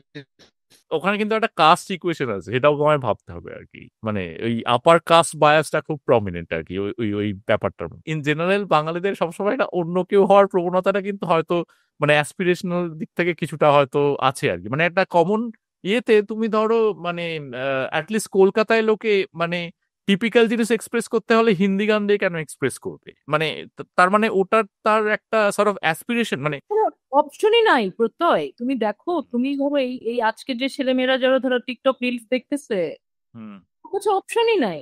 তোমার রিলে বাই ডিফল্ট হিন্দি গান আছে, রাইট? তোমার তোমার রিলের অবস্থা এত খারাপ, মানে বাংলা গানের, মানে আমি বাংলাদেশেও এটা এটা মহামারী আকারে ছড়াচ্ছে, সারাক্ষণ হিন্দি গান শুনতে শুনতে কান জ্বালাপালা অবস্থা। কিন্তু ধরো যে আমি যখন আমাদের বন্ধুদেরকে বা আমাদের এই যে তোমার younger generation in West Bengal দেখি, ওর কাছে তো অপশনই নাই। ওর কাছে নাচের গান মানেই হচ্ছে কোনো একটা সিনেমার থেকে, মানে বলিউড যে কত বড় ভয়ঙ্কর অভিশাপ আমাদের এই হিন্দি সব জাতির জন্য, এটা আসলে আমরা আস্তে আস্তে বুঝতে পারবো। এটা এটা সাউথ বুঝে গেছে, কিন্তু অন্যরা এখনো ঠিক মতো এটা অনুধাবন করতে পারে নাই, যেটা কি বিশাল অভিশাপ। কারণ তোমার সারাক্ষণ দখল, তো তোমার সবকিছু দখল হয়ে যাচ্ছে, তুমি জানোই না যে এর বাইরে, মানে ইনফ্যাক্ট ওই তোমার কলকাতার ক্লাব টাবেও আমি দেখছি যে হিন্দি গানের সাথে নাচানাচি করে মানুষজন। হ্যাঁ, এক্স্যাক্টলি। অদ্ভুত ব্যাপার লাগে তো ওটা। তাই না? কিন্তু কারণ ওর ওর ইমাজিনেশনের মধ্যেই নাই যে, কিন্তু আবার ধরো যখন কোক স্টুডিও বাংলা হচ্ছে তখন দেখতেছি যে ওটা পপুলার হয়ে যাচ্ছে। তার মানে ইন্ডাস্ট্রিতে পয়সা থাকলে না তোমার গান হবে, ইন্ডাস্ট্রিতে পয়সা থাকলে না রাইট, সিনেমা হবে। তোমার ইন্ডাস্ট্রিতে অ্যাবসলিউটলি। পয়সাই না, তাহলে তুমি কোত্থেকে পাবা গান, কোত্থেকে পাবা সিনেমা? এটা তো মানে দিস ইজ আ প্রবলেম। হ্যাঁ, এই ফিনান্স বা ইকোনমিক অ্যাসপেক্ট যেটা বলছেন শর্মি, সেইটা এগ্রি করছি, কিন্তু আদারওয়াইজ যদি মানে আর্টের কথা বলেন, তাহলে perhaps we are going through a slack, আর সেটা হয়তো উইথ টাইম কয়েক বছরের মধ্যে আশা করি উঠবে। মানে এরকম এরকম ধরনের স্ল্যাক তো বিভিন্ন সময় আসে। বলিউডে তো অরিজিনাল গান তৈরি হওয়া প্রায় বন্ধ হয়ে গেছে। Bollywood is going through a very জঘন্য অবস্থা। মানে they produce trash day in day out. না বলিউডে একটা ভালো ফিল্ম তৈরি হয়, না এখন ওই আর্মিকে পুজো করা ছাড়া আর খুব একটা অপশন নেই, মানে সব সিনেমাতে দিয়ে আর্মিকে পুজো করছে আর কি। মানে ধরো তোমার বিগ বাজেট সিনেমা এখন রিসেন্টলি যেমন জওয়ান, যদি ধরো, সেটা তো বেসিক্যালি সাউথ ইন্ডিয়ান ডিরেক্টর এবং স্টাইলটাও ভেরি সাউথ ইন্ডিয়ান অ্যাক্ট্রেস, এবং মানে ওরা কিন্তু সাউথ ইন্ডিয়াকে ফলো করছে এখন বলিউড, মানে অনেকাংশেই। মানে ওদের সবচেয়ে বেশি হিট সিনেমা দেখা যাচ্ছে সাউথ ইন্ডিয়ান স্টাইলে সাউথ ইন্ডিয়ান ডিরেক্টর বানাচ্ছে। এটাও একটা ইন্টারেস্ট। তাও খুব good news, I am happy about that. হ্যাঁ, I am also happy. Bangla industry যে স্লাম্প চলছে, এটা আমার মনে হয় না দিস ইজ ইনসিডেন্টাল। এটা নয়, ইনসিডেন্টাল নয়, এটা যে জাস্ট হয়ে গেছে এখন খারাপ সময়, এরকম নয়। মানে এর এর মানে এর একদম মানে পুরো এর অ্যানালিসিস করলে দেখা যাবে যে ইকোনমিক ডিক্লাইন, ইন্ডাস্ট্রির ডিক্লাইন, এবং আইন ও রাদার এই তো ভালো এপিসোড করেছে, ইয়ে কি বলে, কফি হাউস এক্সপিরিয়েন্সেই তো চৌধুরী দেয়। মানে উনি তো বেশ ভালো করে এক্সপ্লেন করে বলছেন, রাইট? মানে এটা প্রত্যেকটাই স্ট্রাকচারাল কারণে আর কি। একটা জিনিস মনে পড়ে গেল যে তোমার ওই নতুন একটা রুল করেছে পশ্চিমবঙ্গ সরকার, যে সম্ভবত ম্যাটিনি শো, মানে দুপুর ৩টে থেকে রাত 10টা অবধি বাংলা সিনেমা চালাতেই হবে বা এরকম কিছু একটা। মানে এইটা নিয়ে কি কি মনে হয় যে মানে এটা র্যান্ডাম ব্যাপার? এবং হ্যাঁ, তোমার আমি শুনিনি খবরটা। এইরকম কিছু একটা রুল করেছে, আমি ঠিক এক্স্যাক্টলি রুলের টার্মস গুলো জানি না, বাট এরকম কিছু একটা করেছে আর কি। তো সেইটা নিয়ে কথা হচ্ছিল যে মানে উইল ইট ব্যাকফায়ার রাদার, মানে লোকে কি মানে ভালো আমার কন্টেন্ট মনে না হয় পেয়ে আরো। হুম। করলে হবে না, মানে লাস্ট স্টেপে এসে যদি এই নিয়ম করি, আমি আগে থেকে আমার ছবি তৈরি করার কোনো ইনফ্রাস্ট্রাকচার নেই, কিছু রাইট, নেই, গান ভ্যালিড করার পয়েন্ট। কোনো ইনফ্রাস্ট্রাকচার নেই, সে এসে এসে না তোকে দেখাতেই হবে, এটা কোনো কাজের হবে না। মানে এবং মানে টিপিক্যাল একটা মানে টিএমসি ডিসিশন এটা। নিজের বাট সৌমিক, এটা তো শুরু করতে হবে কোনো না কোনো জায়গায়, তাই না? মানে তুমি যদি আসলে দরজা খুলে রাখো তাহলে তো বাইরে থেকে যত তাই না, শুরুটা শেষ থেকে করলে তো হয় না, শুরুটা তো শেষ থেকে করলে হয় না। কিন্তু তুমি শুরু করবে কিভাবে? You have to start at some point. না এখন তুমি বুঝতেছো ঠিক আছে আমার ঘরের মধ্যে ধরো জোয়ারের পানি ঢুকতেছে, আমার তো সলিউশন দিচ্ছে তারাই প্রবলেম, মানে যে সলিউশনটা না দিচ্ছে সুমি, যে সরকার, হ্যাঁ, তারাই তো এ- এটা ট্রু, কিন্তু অন দ্য আদার হ্যান্ড তোমার যদি একটা স্পেস থাকে, সেই স্পেসটাকে ফিল আপ করার জন্য কন্টেন্ট লোকে তৈরি করবে তখন। মানে আমি বলছি না যে খুব ভালো কন্টেন্ট একদিনে হবে, কিন্তু ভলিউমটা যদি টোটাল বাড়ে, টোটাল যদি ইকোনমিটা ইমপ্রুভ হয় ওই কন্টেন্ট ফিল আপ করার জন্য, that might B a good thing also. But on the other hand যেটা নেগেটিভ পয়েন্ট, যেটা অনেকে বলছে, সেটাও অস্বীকার করে দেওয়া যায় না, যে এমনও হতে পারে যে ভালো কন্টেন্ট তৈরি হলো না, লোকে আরো সিনেমা বিমুখ হয়ে গেল, সিনেমা হলগুলো বসে গেল। সেইটা তুমি কি করে, মানে ইকোনমিটা মানে তো মানে যে কোনো ইন্টারভেনশনের একটা ইকোনমিক ডিক্লাইনিং এর চান্স থাকে। মানে তুমি যদি, মানে আমেরিকায় যেরকম একটা বিতর্ক আছে যে মিনিমাম ওয়েজ হাই করা নিয়ে, মিনিমাম ওয়েজ হাই করার এগেনস্টে কি পয়েন্ট না, মিনিমাম ওয়েজ হাই করলে অনেকে বলে যে যারা ছোট ছোট বিজনেস তারা যে উঠে যাবে আর কি, তারা অ্যাফোর্ড করতে পারবে না। সো এই দুটো পয়েন্টই আছে আমার, মানে মনে হয় যে কিছু কিছু ক্ষেত্রে কিভাবে ইমপ্লিমেন্ট করা হচ্ছে তার উপর নির্ভর করছে। যেই সব বাঙালির কাছে অবাঙালিত্বটা বেশি কাম্য আর কি, আহ, সেইটা তো একটা ধরনের বাঙালি। কিন্তু এরকম প্রচুর বাঙালি আছে যারা ধরুন তাদের বাঙালিত্বটা বজায় রেখেও তারা বিভিন্ন অন্যান্য কালচারকে নিজের মধ্যে পার্কুলেট করতে দিয়েছে, এবং উইচ ইজ ব্রিলিয়েন্ট। এবং সেই সংখ্যক বাঙালি কিন্তু যথেষ্ট। এবং সেটা আমি মানে বাংলাদেশ এবং পশ্চিমবঙ্গ দুটো মিলিয়ে বলছি, মানে এটা আমার আমি বাংলাদেশে ডাউটফুল, বাট তুমি বলো। না না, এরকম এরকম এরকম প্রচুর প্রচুর মানুষ আছে যারা না, কিন্তু প্রচুর আছে, কিন্তু মিডিয়ানটা কি সেটা ইম্পর্টেন্ট, রাইট? আচ্ছা, প্রচুর হ্যাঁ তো আছে, হয়তো মানে বাঙালি তো আমাদের আমাদের কত কোটি বাঙালি, মানে দুই দেশ মিলিয়ে তো ধরো সব মিলিয়ে আমাদের প্রায়, হ্যাঁ মানে এই না এবার 250 মিলিয়ন, অ্যারাউন্ড 250 মিলিয়ন যদি বাঙালি হয় আর কি, সেখানে তো প্রচুর, তো সবকিছুই প্রচুর। না আমি আমার আমি যে কথাগুলো বলছি সেগুলোর এভিডেন্স গুলো সবই অ্যানিকডোটাল, মানে আমি যাদেরকে দেখেছি আমার চারিপাশে আমি তাদের ভিত্তিতেই বলছি। এবার এটা হতে পারে যে আমার সেই মানুষের চয়নটা সেটা মানে নির্ধারণ করছে আমি মানে কার সাথে মিশছি সেইটার ভিত্তিতেও হতে পারে।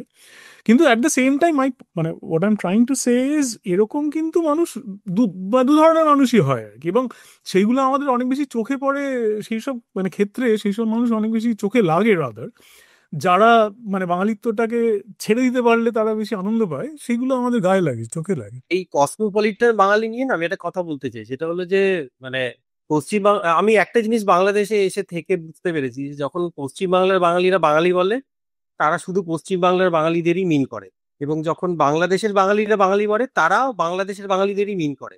ঠিক আছে, আমার মনে হয় এটা মানে সেলফ সেলফ ক্যারেক্টারাইজ, এবং মানে না, এটা আমি পশ্চিমবাংলার বাঙালি সাপোর্ট যখন করি। বাংলাদেশের বাঙালিদের সাথে আমার যেটুকু ইন্টারাকশন বিদেশে হয়েছে আমারও সেটাই মনে হয় আর কি। মানে ওরা বললো যে আমরা আমরা ভাবলাম বাঙালি, তারপর দেখছি আপনি ইন্ডিয়ান, এরকমও বলেছে অ্যাকচুয়ালি। হ্যাঁ, এবং ইন্ডিয়া এবং আমি শুনছি যে বাঙালি কিন্তু মুসলমান আমেরিকাতে শুনছি। আচ্ছা, হ্যাঁ, মানে এইটা দুটোই সব সত্যি আই গেস। হ্যাঁ, হ্যাঁ, হ্যাঁ, হ্যাঁ, এবং ওয়েস্ট বেঙ্গলের বাঙালিরাও বলে যে বাঙালি না বাংলাদেশি, মানে ইট মেক্স নো সেন্স, কিন্তু যাই হোক।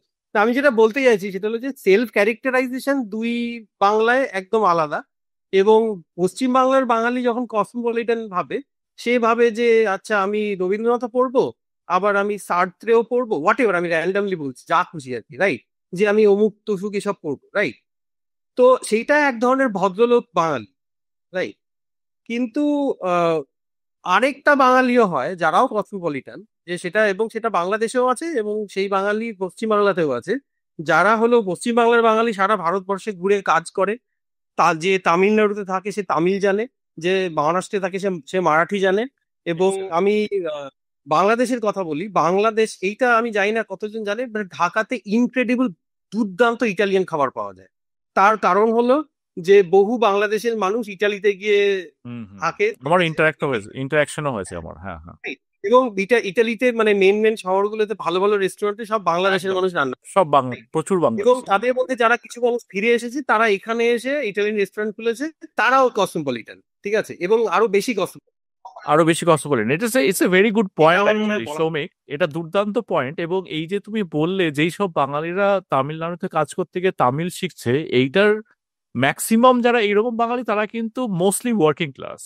মানে তুমি যদি আইটি এমপ্লয়িরা কিন্তু তামিলনাড়ু থেকে তামিল শেখেন, কিন্তু একটা ওয়ার্কিং ক্লাসকে কিন্তু শিখতেই হয় আর কি। কিন্তু অ্যাকচুয়ালি তাদেরকে তুমি মানে সেই জিনিসটা বলা যেতে পারে, এটা ইটস এন এক্সেলেন্ট পয়েন্ট। কসমোপলিটনিজম না, ওইটাই তো সেই ট্রু ট্রু কসমোপলিটান, যেটা অর্গানিক ভাবে হচ্ছে, যেটা মানুষের মানে ওই আন্ডারস্ট্যান্ডিং এর জায়গা থেকে হচ্ছে। ইংরেজিটা যখন আমাদের সাথে থাকতেছে তখন তো আসলে ওই অর্থে আমরা অন্য একটা স্ফিয়ারে ইন্টারঅ্যাক্ট করি, সেটা Right. তখন নতুন একটা জায়গায় যে ওটার সাথে হ্যাঁ। নিতাম প্রয়োজনটা বোধও করি না হয়তো, যেভাবে করে হ্যাঁ। একজন যে ধরো কাজ করতে যাচ্ছেন, শ্রমিক হিসেবে যাচ্ছেন, তার যেটা এক্স্যাক্টলি। এবং এইখানে হচ্ছে যে বাংলা পক্ষ বা গর্গদার সাথে আমাদের যে আমার বিশেষ করে যে মতবিরোধের একটা প্রধান জায়গা হচ্ছে যে এই ক্লাস মানে ইম্পেরিয়ালিজম, মানে এই ক্যাপিটালটা বেসিক্যালি বাঙালিদের হাত থেকে বেরিয়ে যাচ্ছে। That's maybe A problem. এটার এফেক্ট কালচারে আছে, এটার এফেক্ট সবকিছুতে আছে। কিন্তু একটা ওয়ার্কিং ক্লাস বাঙালি যেহেতু যেহেতু ইস্টার্ন জোনে, ইন্ডিয়ার মধ্যে পশ্চিমবঙ্গ রিলেটিভলি মানে ইকোনমিক্যালি প্রসপারাস অন্যান্য জায়গাগুলোর থেকে, সেখানে এটা খুব ন্যাচারাল যে বিহারে প্রচুর মানুষ বাংলা এখানে এসে মানে তার একটা জীবিকা থাকবে, সে জীবিকার জন্য আসবেন। এবং সেই ভাঙা ভাঙা বাংলা বললেও, তারপর খড়গপুরে আমি ছিলাম, খড়গপুরে যেমন তেলেগু প্রচুর মানুষ বিভিন্ন জায়গা থেকে আছে, ওয়ার্কিং ক্লাস কাজ করেন, এবং এটা তো মানে ন্যাচারাল আর কি, ন্যাচারাল মিগ্রেন্ট আর কি। তো সেইখানে আমার একটা ফান্ডামেন্টাল ডিফারেন্স করাটা খুব খুব কিন্তু প্রত্যয় আমার মনে হয় এটা এটা একটু আমার, যদি আমার ভ্যান্টেজ থেকে তুমি দেখো, হ্যাঁ, হ্যাঁ, আমি ধরো হিন্দি একটু ফাস্ট বললে বুঝতে পারি না, হ্যাঁ, কারণ আমি আসলে ওইভাবে করে বলিউডের সাথে অত বড় হয়নি। বলিউড বাংলাদেশের অনেক মানুষ হিন্দি বুঝতে পারে, বলতে পারে, কারণ বলিউড, হ্যাঁ, কিন্তু আমার ফ্যামিলিতে ওই জিনিসটা ছিল না। কিন্তু আমি কিন্তু কলকাতাতে যে এটা এটা ধরো রিসেন্ট গত 10 বছরের অভিজ্ঞতা থেকে বলছি, এ ধরো আমার সাথে কথা বলার সময় 2-3 বার করে বলতেছে আপনি কি হিন্দি বলতে পারেন না, রাইট। তো আপনি মনে হয় বাংলাদেশি, এরকম বলো। আমি ইংরেজিতে বলার চেষ্টা করি, ভাঙা ভাঙা হিন্দিতে এক্সপ্লেন করার চেষ্টা করছি, যেটা ধরো যে আসলে 15 বছর আগে ছিল না। ট্রু। আচ্ছা, মনে হচ্ছে গর্গর যেই মুভমেন্ট বা গর্গের যে আন্দোলন, সে আন্দোলনে কিন্তু অন্ততপক্ষে কিছু দরিদ্র বাঙালি, মানে আমি তো আর দরিদ্র বাঙালি হিসাবে কলকাতায় যাইনি, বাট আমারও সেই ঝামেলাটা পোহাতে হয়েছে যে হিন্দির একটা চাপ আমি ফিল করি। যে মানুষ হিন্দি বলতে পারে না, গ্রাম থেকে আসছে, সে তাহলে আরো কত চাপ বেশি ফিল করে। একেবারেই মানে সেইটার কিন্তু হ্যাঁ বাঙালি বাংলা বলার যে বাঙালির জন্য যে আন্দোলনটা গর্বদের হ্যাঁ হ্যাঁ হ্যাঁ দাঁড় করাচ্ছে, সেটা খুবই ইম্পর্টেন্ট। হ্যাঁ কিছুটা হলেও তাদেরকে একটা অন্তত বুকে একটা সাহস দিচ্ছে। 100%। বাংলা বলে আমি আমার ভাষা বলে অন্তত মানে মাই সামনে রাস্তা। ওদের আন্দোলনের অনেক আসপেক্টকে আমি 100% সমর্থন করি, এবং মানে এই ডোমিসাইল বা ইত্যাদি নিয়ে খুব ভালো কাজও ওরা করেছে। আমি জাস্ট অ্যানালিসিসের পয়েন্ট অফ ভিউ থেকে বলছি, তোমার যে সমস্যাটা হয়েছে, যেটা আমি বললাম যে একটা অ্যাডভার্টাইজমেন্ট করতে হলে এখন আর বাংলা অনুবাদ বা বাংলা ডাবিং করতে হচ্ছে না, এই জায়গায় তার মানেটা কি? তার মানেটা কি? এটা এক্সপেক্টেড। যেমন আমি একটা টেলিকল, আমি ধরো সারাদিনে 20টা ধরো টেলিকলার রিসিভ করি, তার মধ্যে অ্যাটলিস্ট 15টা ডাইরেক্ট ফোন করেই হিন্দিতে কথা বলতে শুরু করে। এই জিনিসটা তো ফান্ডামেন্টাল চেঞ্জ। আর কিন্তু এইটার দায়টা মানে এই কারণে হয়তো তোমার যে যে যে ধরো বিভিন্ন জায়গায় পেশায় লোকজন আসছে, তাদের এক্সপেকটেশন যে এখানে মানে হিন্দিটা চলে আর কি। মানে ব্যাপারটা হচ্ছে এটা হয়তো 20 বছর আগে ছিল না। মানে লোকে কষ্ট করে ডাবিং করতো, বা এরকম হতো না যে টেলিকলারকে। ওইটা হ্যাঁ তুমি যদি বলতেছো, ওটা হ্যাঁ বাংলাদেশের ছিল, ধরো লাক্সের বিজ্ঞাপন।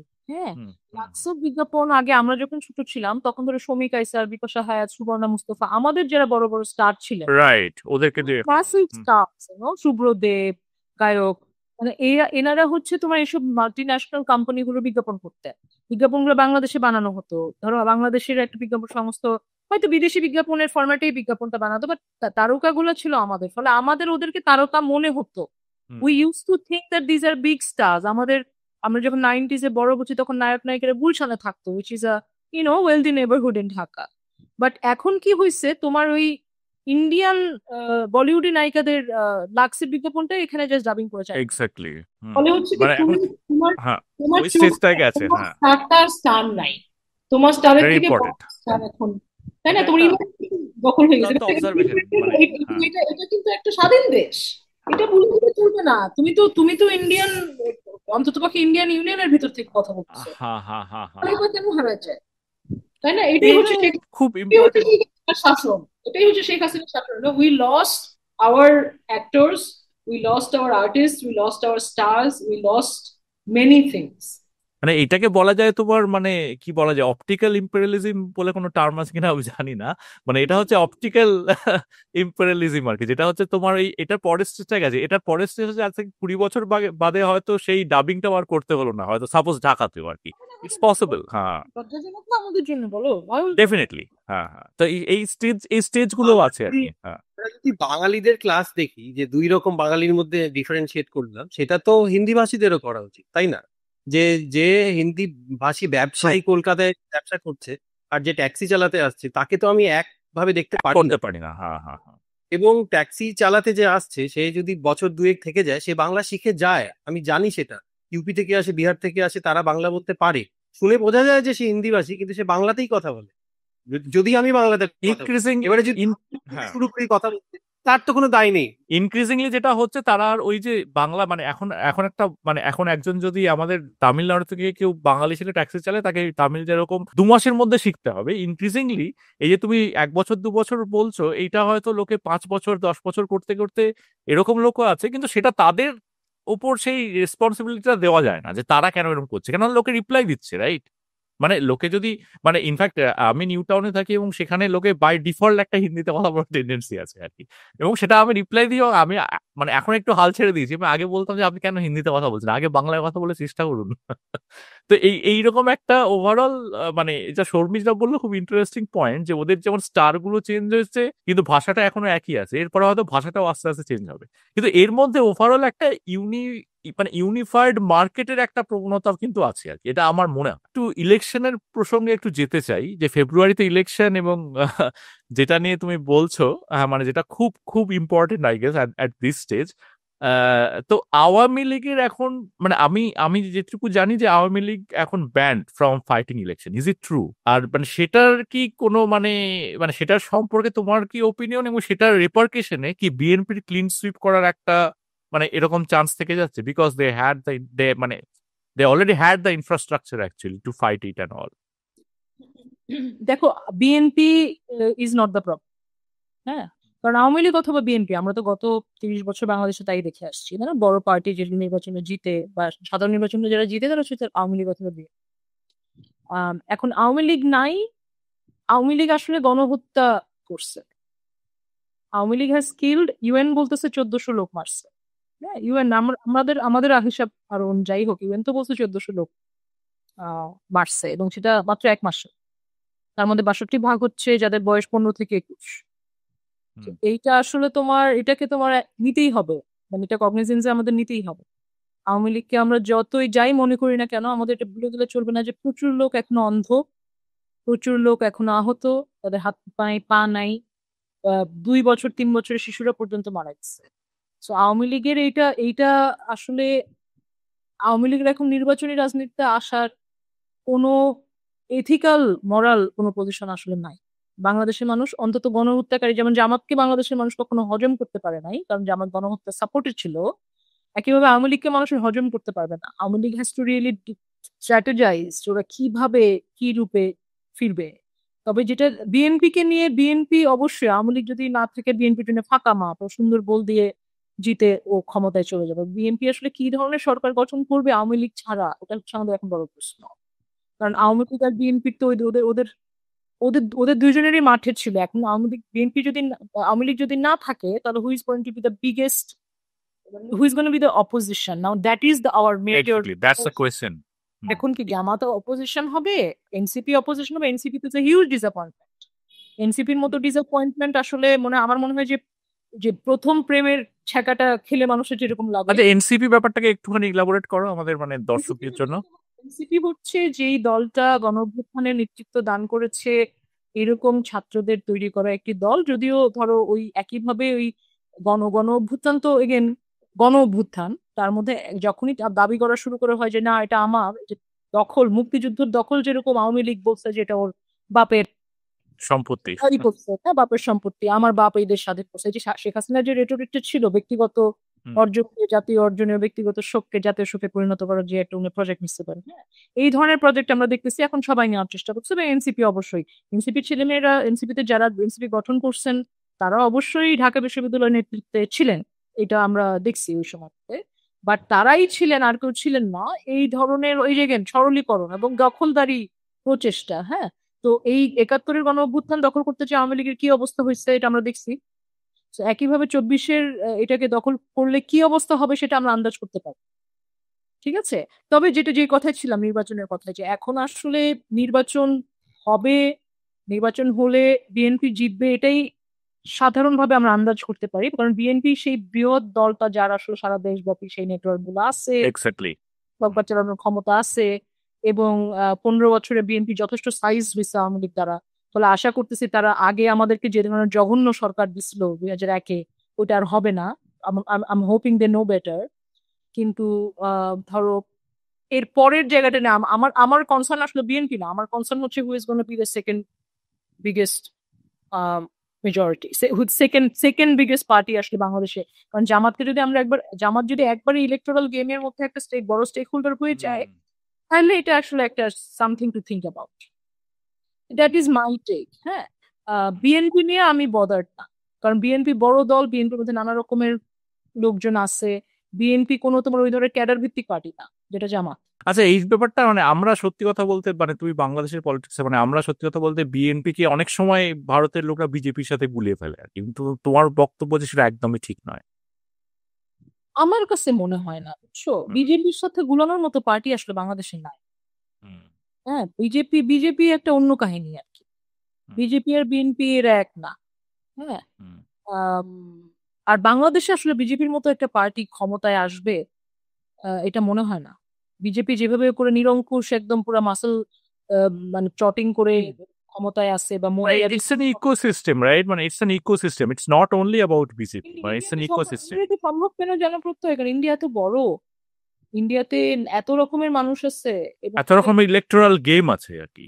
ইলেকটোরাল গেম আছে, এবং ধরো দুই ধরনের, একটা রাজ্য সরকার আছে আবার একটা কেন্দ্রীয় সরকার আছে। এই যে নানা রকমের there are so many layers of course. যেটা আমাদের দেশে আসলে, মানে আমাদের দেশে তো জিওগ্রাফিক্যালি তো আমরা ছোট, এবং ক্ষমতার কেন্দ্র একটাই।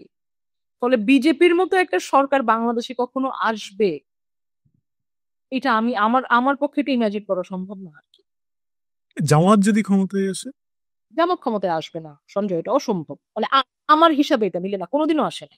কোনোদিনও জামাত জামাত সবসময় লেজুর বৃত্তি, মানে কারো না কারো কোলে উঠে ও একটু একটু ক্ষমতা পাইছে আর কি। কিন্তু জামাতের নিজস্ব যে ভোটিং প্যাটার্ন, জামাতের যে নিজস্ব ভোটার দেখছি আমরা, ওটা বলে না যে জামাত কখনো এমন মেজরিটি পাবে যে ও রাজ্য একই বলে আপনার সরকার করবে, এরকম আমরা দেখি নাই।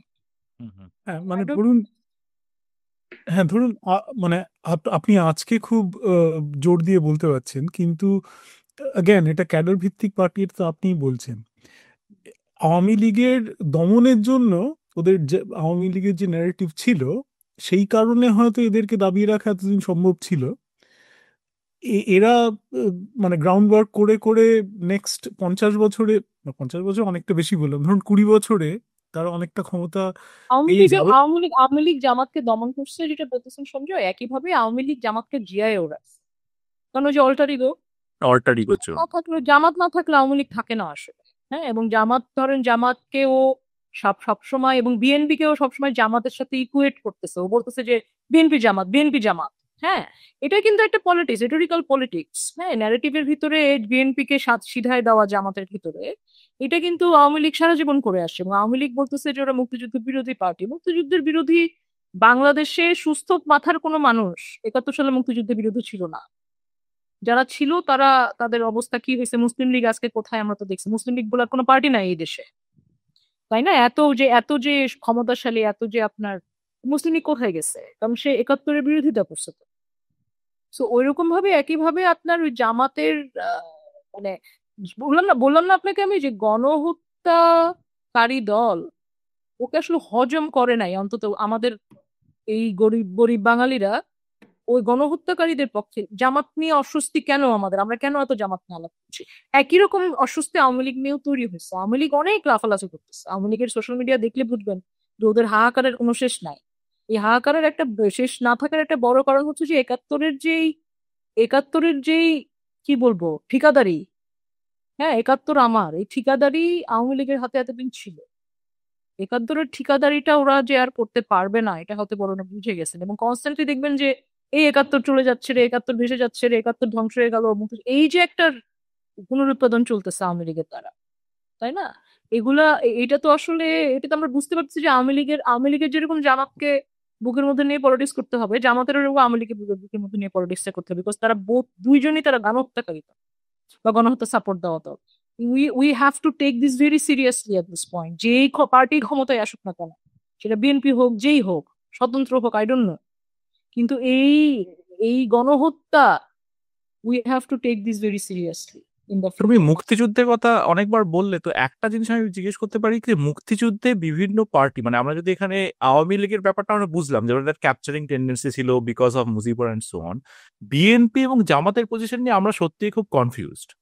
তো সেই জিনিসটা আমার মনে হয় একটুখানি যদি ইলাবোরেট করো যে তাদের মানে ন্যারেটিভ বা রেটরিক কি ছিল এবং অ্যাকচুয়াল পজিশন কি মুক্তিযুদ্ধ নিয়ে। মানে মুসলিম লীগ যেহেতু বিরোধিতা করেছিল নিশ্চিন্ন হয়ে গেছে, মানে সেটা বোঝা গেল আর কি। তো এই সাটল জিনিসগুলোর জায়গায় না আমাদের অ্যাটলিস্ট আমার মনে হয় যে এবার বাংলার খুব বেশি বাঙালি খুব একটা ওয়াকিবহাল নয় একদমই। বিএনপির মধ্যেও তো দের আর মেনি মুক্তিযোদ্ধা, রাইট? জিয়াউর রহমান হিমসেলফ ওয়াজ আ মুক্তিযোদ্ধা।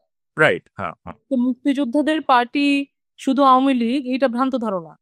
হ্যাঁ, এমনকি তোমার সিপিবি-তেও মুক্তিযোদ্ধা আছে, মানে বামপন্থীদের মধ্যে মুক্তিযোদ্ধা অবশ্যই আছে, বামপন্থী, হ্যাঁ। তাই না? হ্যাঁ, মানে মুক্তিযোদ্ধা কোন পার্টিতে নাই? কিন্তু আওয়ামী লীগের ন্যারেটিভের কারণে তোমার কাছে তুমি যে বিজেপি কে বিএনপি কে ইকুয়েট করতেছো, এটা তো তোমার দোষ না, এটা তুমি একটা ন্যারেটিভের ভিতর থেকে তুমি এই জিনিসটাকে পাচ্ছ, রাইট। তাই না? সো মুক্তিযুদ্ধ দখল এমন একটা জায়গায় নিয়ে গেল আওয়ামী লীগ, যে ধরো বিশেষ করে 14-র পর থেকে, 14 সালে যে নির্বাচনটা হলো, যেটাকে আমরা বলি হচ্ছে তোমার অটো পাস নির্বাচন, মানে 300 আসনের মধ্যে 154টা আসন অটো পাস, ওখানে কোনো নির্বাচনই হয় নাই। হ্যাঁ, 3টা যে নির্বাচন আওয়ামী লীগ করছে, এটা তো কি বলবো আর কি, হাস্যকর। 2024-এর ইলেকশনে তো আমি এখানে ছিলাম, মানে ওটাকে ইলেকশনই বলা উচিত নয়। 2024-এ যে আমি বলি 14 সালে হলো হচ্ছে অটো পাস নির্বাচন, মানে 154টা অটো সিট পাইলো আওয়ামী লীগ। 18 সালে হলো মানে লাইলাতুল কদর, বা সরি ওটা হচ্ছে তোমার রাত্রের নির্বাচন আর কি। হ্যাঁ, ইটস লাইক আ লাইলাতুল ইলেকশন, মানে it's like a election of the night, because আগের রাতেই সব ভোট টোট হয়ে গেল। ডিসাইডেড। হ্যাঁ, 24-এ হলো কি, 24-এ কোনো যেহেতু ইয়ে নাই, তোমার কোনো প্রতিপক্ষ নাই, তো আমরাই প্রতিপক্ষ, এই শোনো তুমিও দাঁড়াবো আমিও দাঁড়াবো, যে যেহেতু দুই পার্টি তো এরকম, মানে একটা হাস্যকর। I am sure political scientist will do a lot of work on this elections that. আমি এরকম কিছু দেখিনি, মানে আমি ইন্ডিয়াতেও দেখেছি জঘন্য ইলেকশন, বুথ চুরি টুরি সব বুঝেছি, কিন্তু 24-এ এই লেভেলে দেখেছি। এই লেভেলে আওয়ামী লীগ ভার্সেস আওয়ামী লীগ, এবং ওরা মারামারি করতেছে, ওরা মানে কি যে হাস্যকর ওটা। ওই স্পাইডারম্যান ওই একটা আছে না, একটা মিম আছে না, 3টে স্পাইডারম্যান এরকম করে, ওই রকম ওইটা দেখছে। সবাই আওয়ামী লীগ, যারা যাই সবাই আওয়ামী লীগ, জিতলো আওয়ামী লীগ, হারলো আওয়ামী লীগ, এরকম। তো এখন ধরো প্রত্যয় একটা, যেটা আমাদের বড় ক্ষতি হয়েছে কি এটা বলি, সেটা হচ্ছে ধরো যেহেতু 16 বছর ধরে নির্বাচন হয় না এই দেশে, কোনো নির্বাচন, ধরো একটা স্কুলের অভিভাবক সমিতি নির্বাচনও হয় না, একটা ছাত্র সংসদের নির্বাচন ঠিকঠাক মতো হয় নাই, হ্যাঁ, মানে কোনো নির্বাচনে যেহেতু হয় না, তো আমরা আসলে আমাদের এই এই ইলেকটোরাল প্যাটার্ন সম্পর্কে আমাদের আর কোনো রিয়েল ডাটা। অভ্যেস, মানে সঞ্জয় দা যেটা অভ্যেসের কথা বলছিল আর কি, অভ্যেসটা মানে এখন আসলে না, তুমি জানোই না আসলে, মানে এই আপাতত এই জেনজি ভোটার্স, ও কাকে যে ভোট দিবে তোমার কোনো প্রেডিকশন করার তো কোনো মার্কার নাই, তুমি জানবা কিভাবে? ও কি আসলে জামাতকে ভোট দিবে? I don't know. ও কি আওয়ামী লীগকে চায়? I don't know. যে ধরুন যারা যুব ভোটার তারা কি ভোট দেবে সেইটা বোঝা মুশকিল হচ্ছে। আহ, এই ধরুন যুব ভোটারদের ওপর সোশ্যাল মিডিয়ার কিরকম কি ইম্প্যাক্ট, সেইটা যে কি আপনারা কোনোভাবে ধরুন আন্দাজ করতে পারেন? মানে যারা বড়লোক বা গরিব বা মধ্যবিত্ত সবাইয়ের কাছে নিশ্চয়ই তাদের বয়স যদি একটু কম হয় তাদের সবাই বোধহয় সোশ্যাল মিডিয়া প্রেজেন্স আছে। তাহলে সেক্ষেত্রে মানে সোশ্যাল মিডিয়ার কি এফেক্ট হতে পারে? সৌমিক হয়তো বা এটা আমার থেকে ভালো বলতে পারবে, বাট আমার কাছে মনে হয় যে সোশ্যাল মিডিয়া, ওই যে ভোটের মাঠ আসলে সোশ্যাল মিডিয়া দ্বারা কন্ট্রোল হইছে। এটা এটা ওইগেন আমাদের কাছে ডাটা নাই, তবে আমার কাছে মনে হয় এটা voting game is a different game. মানে social media cannot only be the you know deciding factor of how they will vote. মানে পিনাকি উইল সে তুমি একে ভোট দেওয়ার, সবাই দলে দলে ভোট দেওয়া শুরু করবে।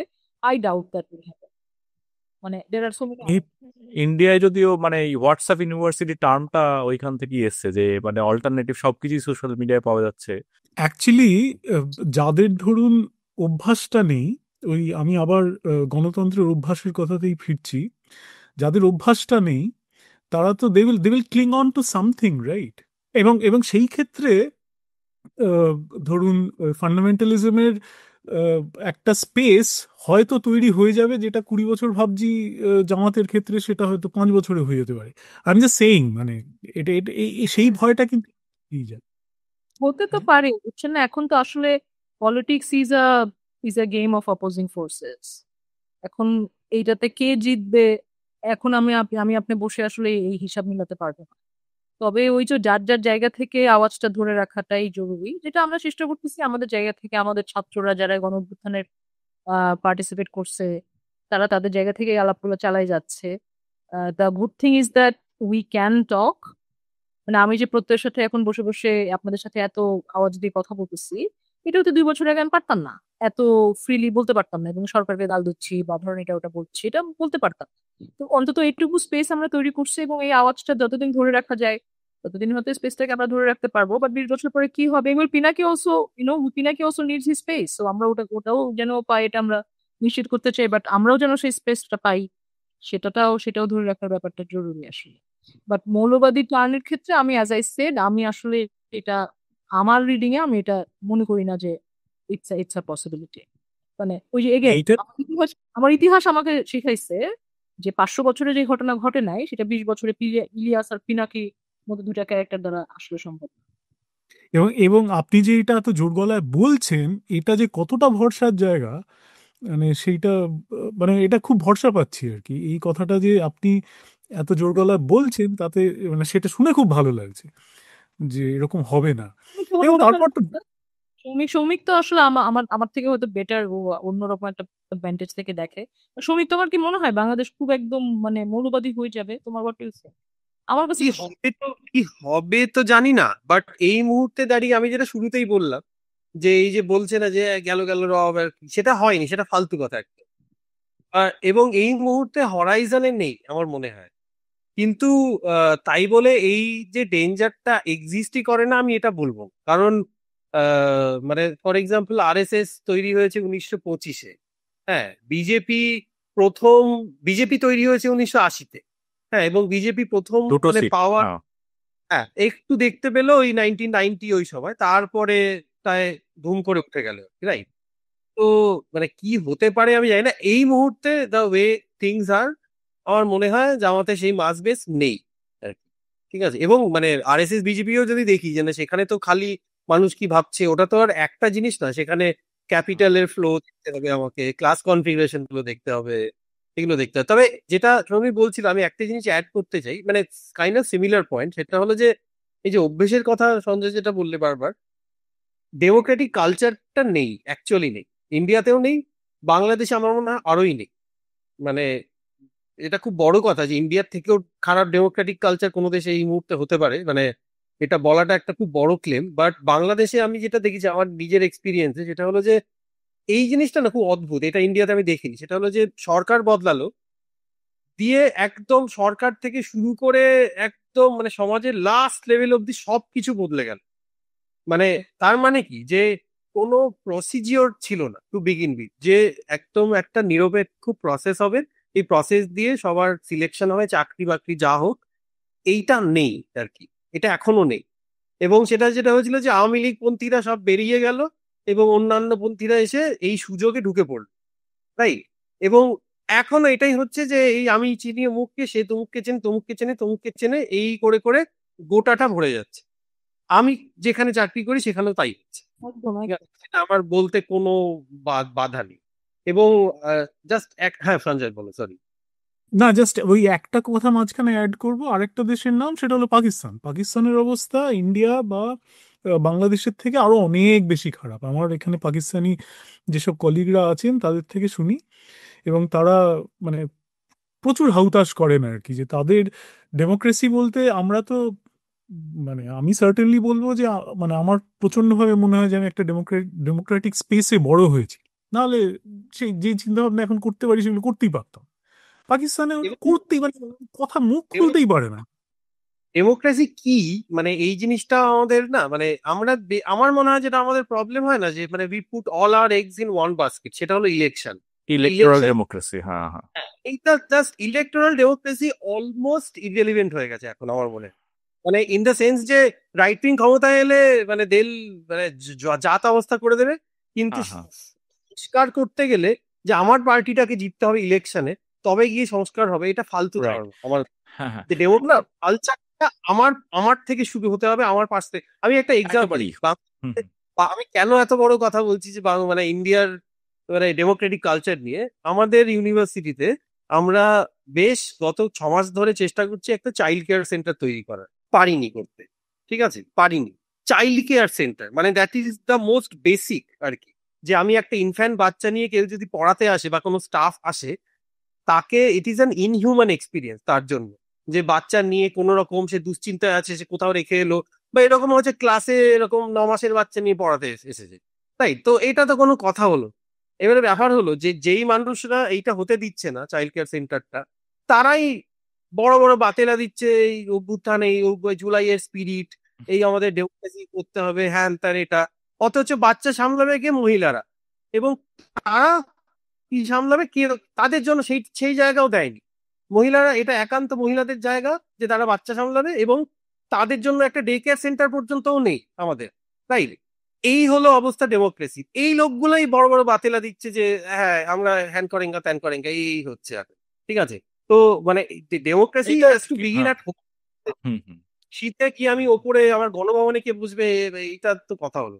হ্যাঁ, একটা কথা বলতে চাই, যে শর্মি বলল যে freedom of expression, freedom of স্পিচের একটা ভ্যালু আছে, এবং যেই কথাটা আজকে শর্মি এখানে বলতে পারছে, এবং যেটা যেটা সঞ্জয় দা বললো, যে আমরা যে স্পেসটা বড় হয়েছে সেখানে কখনো আমাদের মনে হয়নি যে আমরা একটা কথা বলতে পারবো না, রাইট? মানে আমরা যখন কলেজে পড়েছি তখন কখনো মনে হয়নি যে আমরা এটা লিখতে পারবো না, কিন্তু সেটা আস্তে আস্তে একটা একটা ডিক্লাইন হয়েছে, মানে সেখান থেকেও কিছু ব্যাকল্যাশ আসছে। পশ্চিমবঙ্গে এখনো সিচুয়েশন অনেক বেটার অন্যান্য জায়গার তুলনায়, এখনো অরুন্ধতী রায় কলকাতায় এসে মোটামুটি যা বলেন আর কি তাও বলতে পারেন আর কি, এখনো মানে অনেক কিছু চলছে, স্টিল ইটস পসিবল সামহাট আর কি। সেই সেন্সে এগুলো হচ্ছে কিছু মার্কার। এবারে বাংলাদেশের ক্ষেত্রে হয়তো যেই রিভলিউশনের যেই যেই যেই মানে আমরা মনে হয় যে জাস্ট র্যাপ আপ করার আগে এই ফাইনাল পয়েন্টগুলো জাস্ট ডিসকাস করতে চাই, যে নেট যদি দেখি, যে মানে looking back at this point যে এই ফ্রিডম অফ এক্সপ্রেশনের পয়েন্টটা, যেটা আমি বুঝতে পারছি এতক্ষণ ধরে আলোচনার পরে, সেইখানে একটা হিউজ পজিটিভ গেইন আছে, রাইট? সেটা মানে এটা আমার মনে হচ্ছে। অন দ্য আদার হ্যান্ড মানে এই গেইনটা কি only limited to urban population? এবং আরো তার সাথে আরেকটা কোয়েশ্চেন জুড়ে দিতে চাই যে যেই খবরগুলো আমরা এখানে পাচ্ছি, অফকোর্স আমরা এখানে তো একটা অসম্ভব ফিল্টার্ড খবর পাই। এই যে কিছু কিছু জায়গায় সম্ভবত নারায়ণগঞ্জ জেলায় বোধহয় মহিলাদের কিছু একটা ফুটবল ম্যাচ বন্ধ হয়ে যাওয়াকে কেন্দ্র করে কিছু একটা সমস্যা হয়েছিল, বা এরকম কিছু কিছু মার্কার যেগুলো ধরো জেন্ডার রিলেটেড ইস্যুতে, মানে যেগুলো খুবই প্রোগ্রেসিভ ইস্যু, সেগুলোতে কি মানে কোনো মার্কার, নেগেটিভ মার্কার দেখা যাচ্ছে? বা অন্যান্য মানে এলজিবিটি কিউ বা এই ধরনের ইস্যুতে কি আরো নেগেটিভ মার্কার দেখা যাচ্ছে? মানে সেগুলো নিয়ে তোমাদের কি মনে হয়? মানে দুজনেই বলো আর কি। হ্যাঁ, যাচ্ছে, ইউর রাইট। হ্যাঁ, কিন্তু সেটা যে তোমার সেটা অবশ্যই জুলাইয়ের আকাঙ্ক্ষার সাথে একদমই যায় না। আমরা যখন 1 বছর আগে তোমার সাথে কথা বলতেছিলাম তখন আমি আসলে ভাবছিলাম যে এগুলো দেখা যাবে না। But I was I was in that state of YONO মানে কি বলবো, ইউফোরিয়া। তবে এটা বাংলাদেশে নতুন না। বাংলাদেশে এবং অনলাইন মিসোজিনি বলো বা মেয়েদের বিরুদ্ধে যে আক্রমণ আটাক এগুলো বলো, এগুলো আমরা দীর্ঘ সময়, এটা একটা ধারাবাহিক ব্যাপার। হ্যাঁ, ধারাবাহিকভাবে আমরা দেখে আসতেছি যে মেয়েদের ফুটবল ম্যাচ আটকায় দেওয়া হয়, মেয়েদের ক্রিকেট ম্যাচ আটকায় দেওয়া হয়, সে নায়িকাদের ফেসবুক প্রোফাইলে যে গালাগালি করে তাদেরকে একটা মানে তোমার কি বলবো পেশাকরণ করা হয়। এটা নতুন কিছু না। হ্যাঁ, এটা কি এই সময়ে এটা নেগেটিভ কিনা? অবশ্যই নেগেটিভ। বাট একই সাথে ধরো প্রত্যয় ফ্রিডম অফ স্পিচ তো আম, সবারই হয়েছে। হুম, সবারই হয়েছে। রাইট। হ্যাঁ, তো এটা প্যান্ডোরা বাক্সের মতো, যেখানে তোমার খারাপ জিনিসগুলো বের হচ্ছে, আবার রাইট। জিনিসটা কম, খারাপ জিনিসটা বেশি। ওই ঘটনাটাই আসলে ঘটছে আমার মনে হয়। So depending on the power equation, মানে যেখানে পাওয়ার কনসেন্ট্রেশনটা যার, সেখানে হয়তো কিছুটা মানে সেই জিনিসগুলো ফলাচ্ছে আর কি। তুমি আরেকটা যেটা জিজ্ঞেস করছো, এটা কি শুধুমাত্র আরবান এটা হচ্ছে কিনা, এটা না, সংখ্যা নেই। এটা ইউনিভার্সাল। তো আমরা যেহেতু আরবান একটা এর মধ্যে সেটিং এর মধ্যে বাস করি, আমরা এটা দেখি বেশি, ফলে আমাদের কাছে মনে হচ্ছে এটা হয়েছে। কিন্তু এটা আমার কাছে মনে হয় এটা মানে ইট হ্যাজ রিয়েলি ওই যে একটা একটা এক ধরনের একটা দের ইজ আ রিয়েল কি বলবো, একটা রাপচার হয়েছে, বুঝছো না? There is a rupture from from how it was and how it is now. এখন এটা কি ভালো হয়েছে কিনা, এটা সময় হতে পারে। নেট পজিটিভ কিনা এখনো মানে বলার মতো সময় আসে। Net positive, it's not all good, course it's not all good. আমরা যেসব জিনিস দেখতে চাই না সেগুলো আমরা দেখতে বাধ্য করা হচ্ছে। এবং কিন্তু এটার সাথে ধরো তোমার এই যে নারী কমিশনের বিরুদ্ধে এই যে আমাদের একদল ইসলামিক রাজনীতিবিদরা যেরকম করে বেশ্যাকরণ করলেন সরোদ্দুর্তনে, সেটার বিরুদ্ধে বিশাল মৈত্রী যাত্রা হচ্ছে, মেয়েদেরটাকে মৈত্রী যাত্রা। হ্যাঁ, সেগুলো তো আর ইন্ডিয়ান মিডিয়া দেখাবে না, যাই হোক। মৈত্রী যাত্রা তো সৌমিত্র বোধহয় ছিল না মৈত্রী যাত্রায়। গেছিল। যাত্রাতে এটা বাংলাদেশের, এটা কিন্তু একটা হিস্টোরিক মোমেন্ট, কারণ মেয়েদের ডাকে, নারীর ডাকে মৈত্রী যাত্রা নামে একটা ব্যানারে তুমি এত লোক একসাথে করতে পারছো, বিশাল একটা শোডাউন হয়েছে। এটাতে কিন্তু মানে যারা যারা এই হেট স্পিচ গুলো তৈরি করছিলেন তারা যাই হোক একটু হলেও তারা সাবধান হয়ে গেছেন যে so freedom of speech it's there, the space has been opened up, and there are all kinds of elements for speaking. If we call this democracy, it is pretty democratic at that. Freedom of স্পিচের জিনিসটা আমার মনে হয় complex, মানে of course আগের থেকে তো definitely বেশি, কারণ মানে সেটা তো আমি ক্লাসে গেলেও বুঝতে পারি যে আমি যখন আগে মানে আওয়ামী লীগের আমলে যখন ক্লাসে একটা কিছু পলিটিক্যাল আলোচনা করছি, তখন স্টুডেন্টরাই বলতো, স্যার আপনি এগুলো বলছেন, মানে আপনার ভয় লাগছে না? মানে কিসের ভয়? তো এখন সেটা নেই আর কি, রাইট, সেটা নেই। কিন্তু হ্যাভিং সেড দ্যাট, এটাও নয় কিন্তু যে জাস্ট ওই ভয়টা চলে গেছে সম্পূর্ণ। মানে আগে আওয়ামী লীগের ভয় টোটাল একটা গ্যাগ ছিল, ইট ওয়াজ প্রিটি টোটাল। মানে অত টোটাল গ্যাগ অ্যাকচুয়ালি ইন্ডিয়াতেও আমি দেখি যে মানে, কারণ এখানে ছোট দেশ বলে হয়তো কন্ট্রোল করাটা ইজিয়ার, সেটা হতে পারে সেই কারণে। তো দ্য গ্যাগ ওয়াজ টোটাল, সেটা নেই এখন। কিন্তু আমি যেরকম মানে বলি যে জার্নালিস্ট, সিনিয়র জার্নালিস্ট এসেছিলেন, আমার নামটা ভুলে গেছে, আমি মনে রাখা উচিত ছিল আমার। তো উনি বলছিলেন যে মানে আগে হতো যে একটা স্টোরি হয়তো করলাম আমরা, কিন্তু মানে রেখে দিলাম যে দেখি যে সময় বুঝে দেব যে সেফ কিনা। সেই হ্যাবিটটা কিন্তু চলে যায়নি, উনি পরিষ্কার বললেন যে ইউনূস সরকারের আন্ডারেও সেই হ্যাবিটটা যায়নি। ঠিক আছে, তো মানে অফকোর্স ওই রকম ফ্রিডম অফ স্পিচ নেই একেবারে, ওইরকম দিন তো নেই যেটা শনিবুল, অবভিয়াসলি সেই দিকে একটা নেট পজিটিভই হয়েছে। কিন্তু সেইটাও আছে, এখন ওই ভয়টা চলে যায়নি। তো তো আরেকটা শোনো, যদি তুমি আমলা এবং আর্মি এই দুইটার তো কোনো পরিবর্তন হয়নি, জিনিস, কিন্তু তুমি ওখানে তো তুমি কিছু বলতে পারতেছো না, তাই না? সো ওইটা সিস্টেমিক যে বিষয়গুলো ঝামেলাগুলো ছিল সেগুলো তো আমরা এখনো আসলে ইনহেরিট করে রাখছি ওই ওই একটা পচে যাওয়া স্টেটের কাছ থেকে। আরেকটা জিনিস যেটা হলো যে এই যে ফুটবল ম্যাচ বন্ধ করে, আমার মনে হয় তোমার এক্সাম্পলটা একদম পারফেক্ট নিয়েছে। সেটা হলো যে যেই ফান্ডামেন্টালিজম এর একটা উত্থান আমরা দেখতে পাচ্ছি না, সেটা আমার মনে হয় সেটাকে মিস ক্যারেক্টারাইজ করে ইন্ডিয়ান মিডিয়া একভাবে। সেটা হলো যে সেটাকে হিন্দু বিরোধী বলে দাগিয়ে দেয়।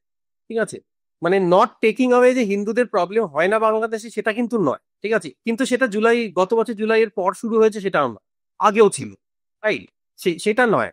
কিন্তু আমার যেটা মনে হয় যে এই যে ইসলামিক ফান্ডামেন্টালিজম যেটুকু হলো মানে একটা মাথা চাড়া দিয়ে উঠেছে, এর মূল অ্যাক্সিসটা হলো জেন্ডার, রিলিজিয়ান, মানে কমিউনালিজম নয়, জেন্ডার। তো এই জন্য শর্মীয় বলবে না, এই যে নারী কমিশনের কথা তুললো, বা তুমি ফুটবল ম্যাচের কথা বললে, বা এই যে হিজাব পর ওড়না কই হ্যান ত্যান, মানে এটা কনসিস্টেন্টলি দেখা গেছে যে টার্গেট কিন্তু মহিলারা হয়, ইররেসপেক্টিভ অফ রিলিজিয়ান, রাইট? এবং মানে আমি সেটা বলতে পারি যে মানে I get identified as a Hindu, ঠিক আছে, আমার নাম তো হিন্দু না, রাইট? তো অ্যাজ আ হিন্দু মানে someone a man who is being identified as Hindu এবং একজন মহিলা হু ইজ আ মুসলিম, এই দুইজনের যদি সেফটি দেখি না, I am much safer than a Muslim woman, আমার মনে হয়, মানে when it comes to these এই যে এই ফান্ডামেন্টালিস্টস এন্ড অল অফ দ্যাট।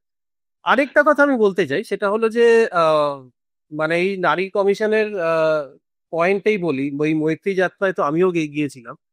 আমার অ্যাকচুয়ালি একটা ক্রিটিসিজম আছে যে যারা এই যে মানে যারা এই সংস্কার করতে চায় তাদের দিকেও একটা ক্রিটিসিজম আছে, যেটা কাইন্ড অফ বাংলাদেশে এখন একটা না, ওই আমেরিকা যেরকম কনজারভেটিভ ভার্সেস লিবারেল একটা বাইনারি আছে না, বাংলাদেশে অত সংকীর্ণ না হলেও বাংলাদেশে একটা এই শাপলা শাহবাগ বাইনারি আছে, রাইট? তো Shapla is the conservative side, Shahbag is the liberal side, ঠিক আছে? এবং লাইক অল লিবারালস, এইখানেও আছে যে লিবারেল এলিটিজম আছে এখানেও, ঠিক আছে? এবং এবং সেইটাকে কাজে লাগিয়ে কিন্তু যে কনজারভেটিভরাও এটা বারবার বলে যে মানে এই পয়েন্টটা ভালো নয় অ্যাকচুয়ালি, কথাটা খুবই ইন ব্যাড ফেথ, কিন্তু পয়েন্টটা শোনো, যে এই যে নারী কমিশন যারা বলছে এইগুলো করতে, কই তারা তো কেউ হিজাব পরে না, বাংলাদেশের মানুষকে তারা রিপ্রেজেন্ট করে না। তো দ্য প্রবলেম ইজ যে যারা এই কথাটা বলছে তারাও এলিট, রাইট? মানে conservative elite versus liberal elite, ঠিক আছে? তো এর বাইরে বেরোতে হবে পলিটিক্সটাকে। এই মৈত্রী যাত্রায় আমি যখন গিয়েছিলাম, ওখানে মানে হোয়াট ওয়াজ রিয়েলি হার্টেনিং, খুব ভালো লেগেছিল যেটা আমার দেখে, সেটা হলো যে যারা ওই মানে টিপিক্যাল যে হ্যাঁ হ্যাঁ, হয় না যে সব প্রোটেস্টেই পাওয়া যায় যাদেরকে, এবং মানে বাংলাদেশে যারা এরকম যে যারা মানে অল্টারনেটিভ সিনেমা দেখতে যায়, প্রটেস্টে যায়, ইয়েতে যায়, তাদেরকে যেরকম দেখতে হয়, মানে এই আমার মতো দেখতে টাইপের লোকজন আর কি বেসিক্যালি, ঠিক আছে? কলকাতাতেও তাদেরকে ওই রকমই দেখতে হয়, এক্স্যাক্টলি সেম, তার they look and sound the exact same. আমি তাদেরকে ডিরাইট করছি না, মানে আমিও আই গেস তাদের মধ্যেই পড়ি, ঠিক আছে? কিন্তু আমার যেটা মনে হয়েছিল মৈত্রী যাত্রায় গিয়ে, সেটা হলো যে মানে ওইটার বাইরেও পার্টিসিপেশন ছিল। যে আমি দেখেছি এখানে যে আদিবাসী মহিলা, তারপরে দলিত, হিন্দু দলিত মহিলাদের সংগঠন এসে প্রটেস্ট করছে, তারাও পার্টিসিপেট করছে। সেটা যদি হয়, সেটা যদি আরো হয়, হতেই থাকে, তাহলে অনেক আসার জায়গা আছে। ভেরি ভেরি আর ইন্টারেস্টিং। আমার মনে হয় যেটা বাংলাদেশ যেটা মানে এই যে এই আওয়ামী লীগের যে ইসলামোফোবিয়া ফর এক্সাম্পল, যে দাড়ি টুপি দেখলেই তুই তুই টেরোরিস্ট, এটা বলে দাও, রাইট? আমার মনে হয় দিস ইজ ক্লাস, মানে দিস ইজ জাস্ট মানে এটা class which dresses up as Islamophobia, আমার মনে হয়। আই গেস এটা কিছুটা ধরতে পারি, মানে এইটাই হ্যাঁ। মূল বিষয়। হুম হুম। মানে মানে যে পলিটিক্যাল ক্লাস বাংলাদেশের, ইন্ডিয়ারও তাই, মানে সাবকন্টিনেন্ট ওভার পাকিস্তানের কথা বললে ওখানেও তাই, রাইট? যে বাংলাদেশে এটা খুব ভালো করে বোঝা যায় যে পলিটিক্যাল ক্লাস, যে Sheikh Hasina, what was her problem? She is elite and she hates Bangladeshi, সেটাই তো প্রবলেম, রাইট? যে বাংলাদেশের লিডার হয়েছে, সে বাংলাদেশের মানুষকে সহ্যই করতে পারে না, তার কাছে মেট্রোর রেলের কাঁচের দাম বেশি একদম, মানে মানুষের প্রাণের থেকে, রাইট? মানে সে এত তুচ্ছ মনে করে।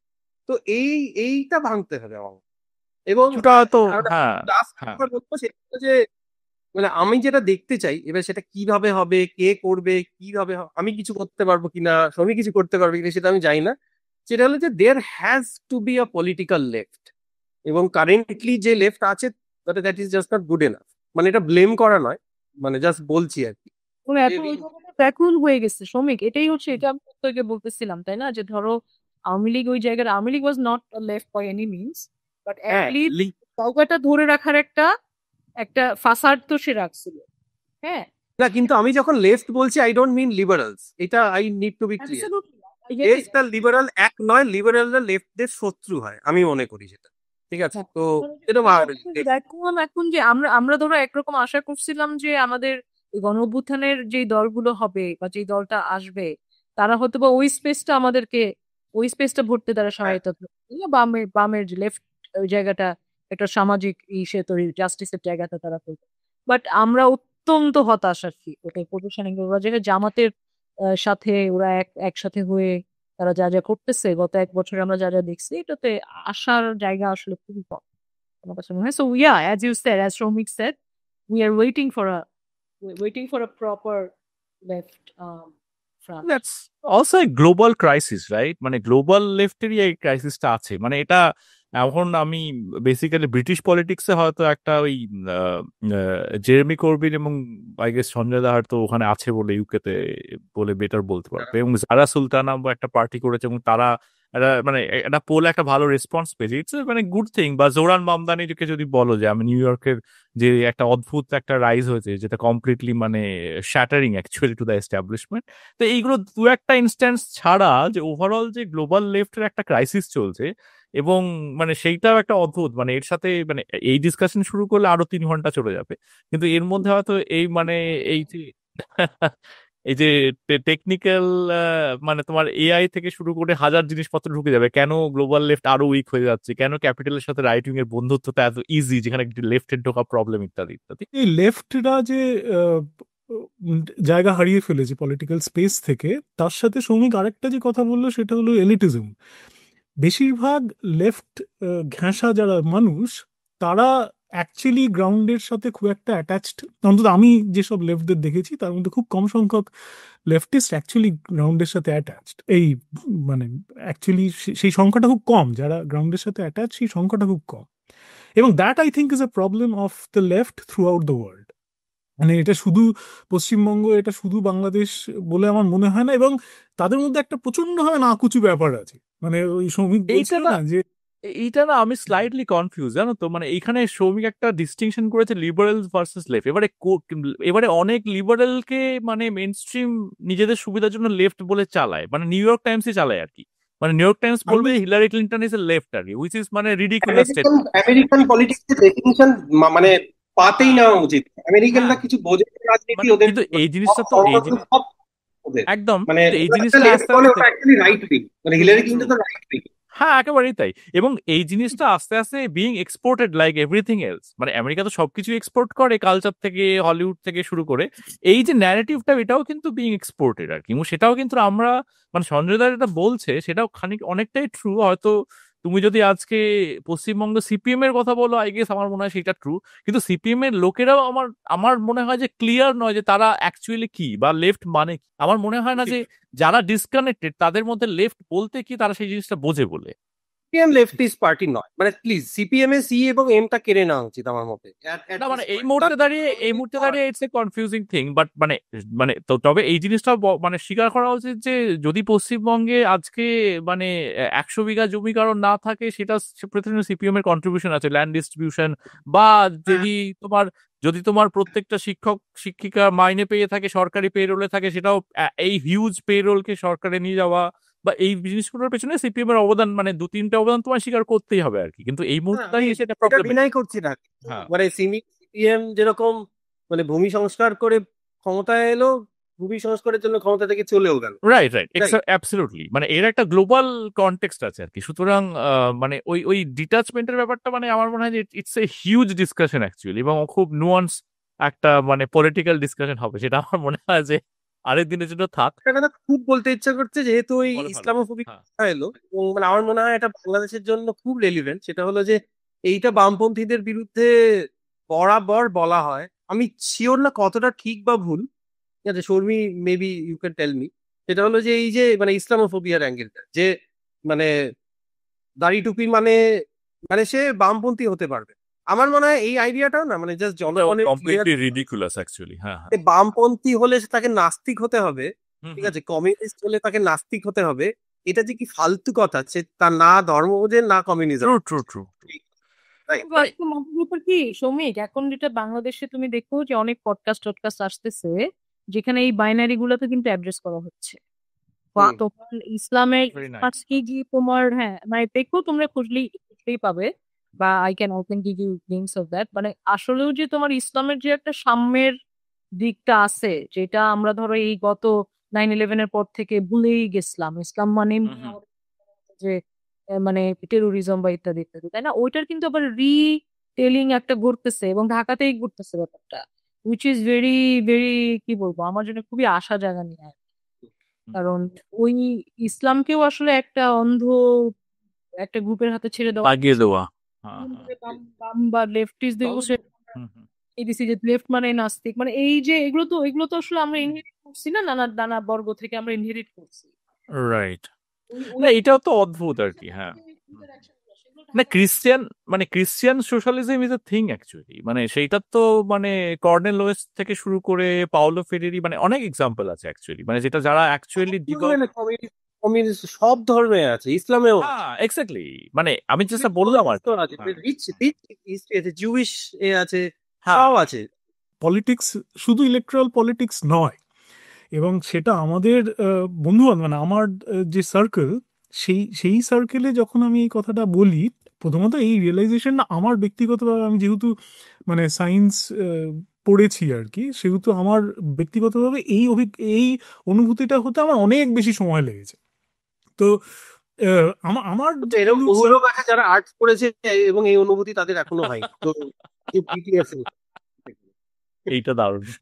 যাই হোক, যে বলো। কিন্তু মানে এটার একটা ডিসিপ্লিনারি এফেক্ট অবশ্যই আছে আর কি। মানে আমি যে পড়াশোনা করেছি সেই হ্যাঁ, পড়াশোনার অঙ্গ হিসেবে আমি সব মানে এভরিথিং ইজ পলিটিক্যাল। এই যে ওই অ্যারিস্টটলের আমি কোট এই মুহূর্তে করতে পারবো না, কিন্তু মুদ্রা যে বক্তব্যটা যে everything that we do being part of the society, everything is political, এই যে নোশনটা, সেই নোশনটা কিন্তু সাধারণ বাঙালি বা একজন সাধারণ সিটিজেনের বেশিরভাগ ক্ষেত্রেই থাকে বলে আমার অন্তত মনে হয় না। মানে আমার নিজের এটা অনেক পরে গিয়ে আমি নিজে সেটা বুঝেছি, এবং আমার আশেপাশে যেসব মানুষ, তাদের সেই চেতনাটা সার্টেনলি নেই যে আমি যা করছি, আমার প্রত্যেকটা কাজ is in some way or the other political, সেইটা কিন্তু নেই। এবং সেই কারণেই আমরা পলিটিক্স করা মানেই বুঝি যে এটা তো মানে ইলেকটোরাল। পলিটিক্স করছে মানে ইলেকট্রাল পলিটিক্স। মানে আমি যে একজন টিচার হয়ে, আমি যে একজন ব্যবসায়ী হয়ে, আমি যে একজন মানে আমার what ever be my profession, I may not be directly into electoral politics, but everything that I do is political. এই অনুভূতিটা তো বেশিরভাগ মানুষেরই নেই। এবং I think that disconnect is very similar to that elitist disconnect আর কি। মানে এলিটিস্টরা যে তারা যে ওই সমাজের ড্রাইভার, এই একখানা দায়িত্ব বোধ করেন, এবং বাকিরাও সেটা মেনেও নেন যে হ্যাঁ মানে যারা ওই মানে এলিট মানুষ, তারাই তো সমাজটাকে এগিয়ে নিয়ে যাবে। মানে I think all of this are very related. মানে আমরা নিজেদের দায়িত্বটা অন্য কারোর হাতে দিয়ে দিতে পারলেই যেন আমাদের মানে যে আজ্ঞে আমাদের তো আর খুব একটা চাপ নেই, ও দেখে নেবে আর কি, বা ওনারা দেখে নেবে, এইরকম একটা প্র্যাকটিস আমাদের হয়ে গেছে in democracy. And which I think is, going back to the point of practice, I think this is how we practice democracy. আমরা অন্য কাউকে একটা দায়িত্ব দিয়ে আমরা বেশ একখানা মানে নিশ্চিন্ত, বা যেটা থ্যাঙ্কফুলি বাংলাদেশে হয়নি, বা মানে যেটা মানে রেভলিউশনটা হতোই না যদি না সাধারণ মানুষ নিজেদের দায়িত্বটা নিজে স্বতঃস্ফূর্ত তাদের। হ্যাঁ। একটা জিনিস কি সঞ্জয়, ধরেন আমার আমার যেটা মনে হয় যে এই আমাদের এই রেভলিউশন বা যে অভ্যুত্থান যেটাই বলি, আপরাইজিং বা রেভলিউশন যেটাই বলি, এখানে যেই ছেলে মেয়েরা বা যেই মানুষরা যাদেরকে আমরা চোখের সামনে দেখতে পাচ্ছি যারা অভ্যুত্থানের নেতৃত্ব দিয়েছে বলে দাবি করছে, এর বাইরেও আসলে লাখ লাখ মানুষ অভ্যুত্থানে পার্টিসিপেট করেছে, রাইট? এবং এরা কিন্তু চুপ করে বসে দেখছে যে এরা কি করছে। তো আমরা অবাক হব না যদি ভবিষ্যতে আবার ওই ঘটনাটা ঘটে, আবার আর একটা, হুম, হুম। যদি আসলেও যদি দেশ বেশি আপনার মানে these are young people, they are gonna be here, they're gonna be voters, they're gonna be, মানে তারা তো আমাদের দেখবে বাংলাদেশ, দে আর ওয়াচিং আস। হ্যাঁ, গণ অভ্যুত্থান উইল বি ওয়াচিং আস, যেটা ৭১-এ দেশ পাওয়ার একটা যে ইউফোরিয়া ছিল, এবার তো সেটা হয়নি। হ্যাঁ, ফলে আমার মনে হয় যে বাংলাদেশ নিডস টু, মানে অন্তত বাংলাদেশে যারা ক্ষমতায় থাকবে তাদের খুবই সতর্ক থাকা উচিত, বিকজ গণ অভ্যুত্থান জুলাই মরে নাই আর কি। July is there and July will be there, July will come back when needed. এইটা আমি বিশ্বাস করি। The July will be there. July forever. মানে বাংলাদেশের মানুষকে লাইটলি নেওয়ার কোনো মানেই নেই, কোনো দরকারই নেই অ্যাবসলিউটলি। হুম। এবং মানে এই যে এটা না, যে এই যে ইন্ডিয়ার ইয়ে থেকেও দেখি আমরা না, যে কনস্ট্যান্টলি হেও করা, যে হ্যাঁ, এই হ্যাঁ, এই একদম, আগেরবার একদম। গত বছর এই পয়েন্টটা খুব ভালো করে বলেছিল, হ্যাঁ, হ্যাঁ। যে বলছে যে হেও করা, যে মানে মেক্সিকো সেটা- প্রবলেম যেটা বললো শুরুতে, হ্যাঁ। সেটার হিস্ট্রি তো বিশাল হিস্ট্রি, মানে সেটা টাইম নেই আমাদের, কিন্তু সেটা হলো যে এই যে আইডিয়াটা যে বোঝে না, এই মানে টিমিং মিলিয়ন্স আনওয়াশড মাসেস, যে কেউ কিছু বোঝে না, অশিক্ষিত, এইটা একদমই নয়। ঠিক আছে, যে বাংলাদেশের মানুষের যথেষ্ট বুদ্ধি আছে, দে আর সিইং এভরিথিং, যেটা শর্মী বললো, দে আর সিইং এভরিথিং। এবং এইটা মানে বলা যে তাদের কোনো পলিটিক্যাল কনসিয়াসনেস নেই বা তারা বোঝে না বা কিছু, একদম ফালতু কথা। তাই তো, মানে the whole point I think, এই যে জুলাইয়ের স্পিরিট, যেটা জুলাই মরবে না, সেটা হলো যে ইউ কান্ট কিপ পিপল মানে অ্যাওয়ে ফর এভার। বাংলাদেশের মানুষকে এটা- বাংলাদেশের লার্নিং, যে sphere, সেখান থেকে চিরকাল বাইরেই রাখা হবে, এটা হবে না। আমরা মিডিয়াতে কি দেখলাম যে এটা ঘটাইছে হচ্ছে বিদেশি শক্তি, অর্থাৎ আমেরিকা বা ইউরোপ ইত্যাদি, অথবা ধরো বাংলাদেশ ইন্ডিয়া এই করতেছে। হ্যাঁ, তো এইটাতে হয় কি, তুমি আসলে পিপলস এজেন্সি, ওটাকে তুমি একদম আন্ডারমাইন করতেছো। হুম। আমেরিকা একটা অভ্যুত্থান ঘটাই ফেলতেছে, বাংলাদেশের মানুষ কি, ওরা কি মানুষ না? এইটা বারবার করে অনেকেই বলছে, অনেক সাংবাদিক, অর্ক ভাদুরী বলছেন, আমি দেখছি। তো ওই যে তুমি ওই যে কর্তা সত্তাটা কেড়ে নাও, ওটা তো একটা ঝামেলার কথা। হ্যাঁ, এবং বারবার মানুষ এটা প্রমাণ করে যাচ্ছে যে ইউ ক্যানট জাস্ট রব আস অফ দ্য এজেন্সি। এটা হাসিনা চেষ্টা করতে পারে নাই, এটা পাকিস্তানিরা চেষ্টা করতে পারে নাই, জামাত চেষ্টা করতে পারে নাই, আর ভবিষ্যতে কারা চেষ্টা করবে আমি জানি না, তারাও পারবে কিনা, মানে তাদের ইতিহাস থেকে শিক্ষা নেওয়া উচিত। মানে ফালতু কথা এটা, সেটা আবেগ নিয়ে যদি বলি যে এই চেষ্টা করেছে পারেনি, ও চেষ্টা করেছে পারেছে, আলেকজান্ডারও পারেনি, এরকম বলতে পারি। Very good, excellent, excellent. না না, বাঙালিকে, হ্যাঁ, মানে বাঙালিকে এত সহজে মানে করা যাবে না আর কি। না, শর্মী আই গেস আর কন্টিনিউ করতে হবে। শর্মীর পোষ্য একটু অস্থির হয়ে উঠেছে। না, আমরা মনে হয় যে এবার আমরা র্যাপ আপ করা উচিত, মানে এই স্পিরিটটা খুব ভালো। নেক্সট ইয়ার আমরা অ্যাকচুয়ালি, মানে আমার মনে হয় আরেকবার, মানে প্রত্যেক বছর এটা রিপিট করা উচিত, এবং একবার সন্দেহদা আমরা বছরে একবার করে করবো, এবং একবার আমরা ঢাকায় গিয়ে করবো। That would be the ultimate তাহলে তো অসাধারণ হয়, তাহলে তো অসাধারণ হয়। আসো সেই একটু request করে রাখো। ওকে, অলরাইট, ঠিক আছে। খুব খুব ভালো কাটলো আর কি সময়, এবং নেক্সট ইয়ারের জন্য আবার আশা রেখে আমরা এখানেই শেষ করছি পুরো এপিসোডটা। থ্যাঙ্কস এ লট, সবাই ভালো থেকো।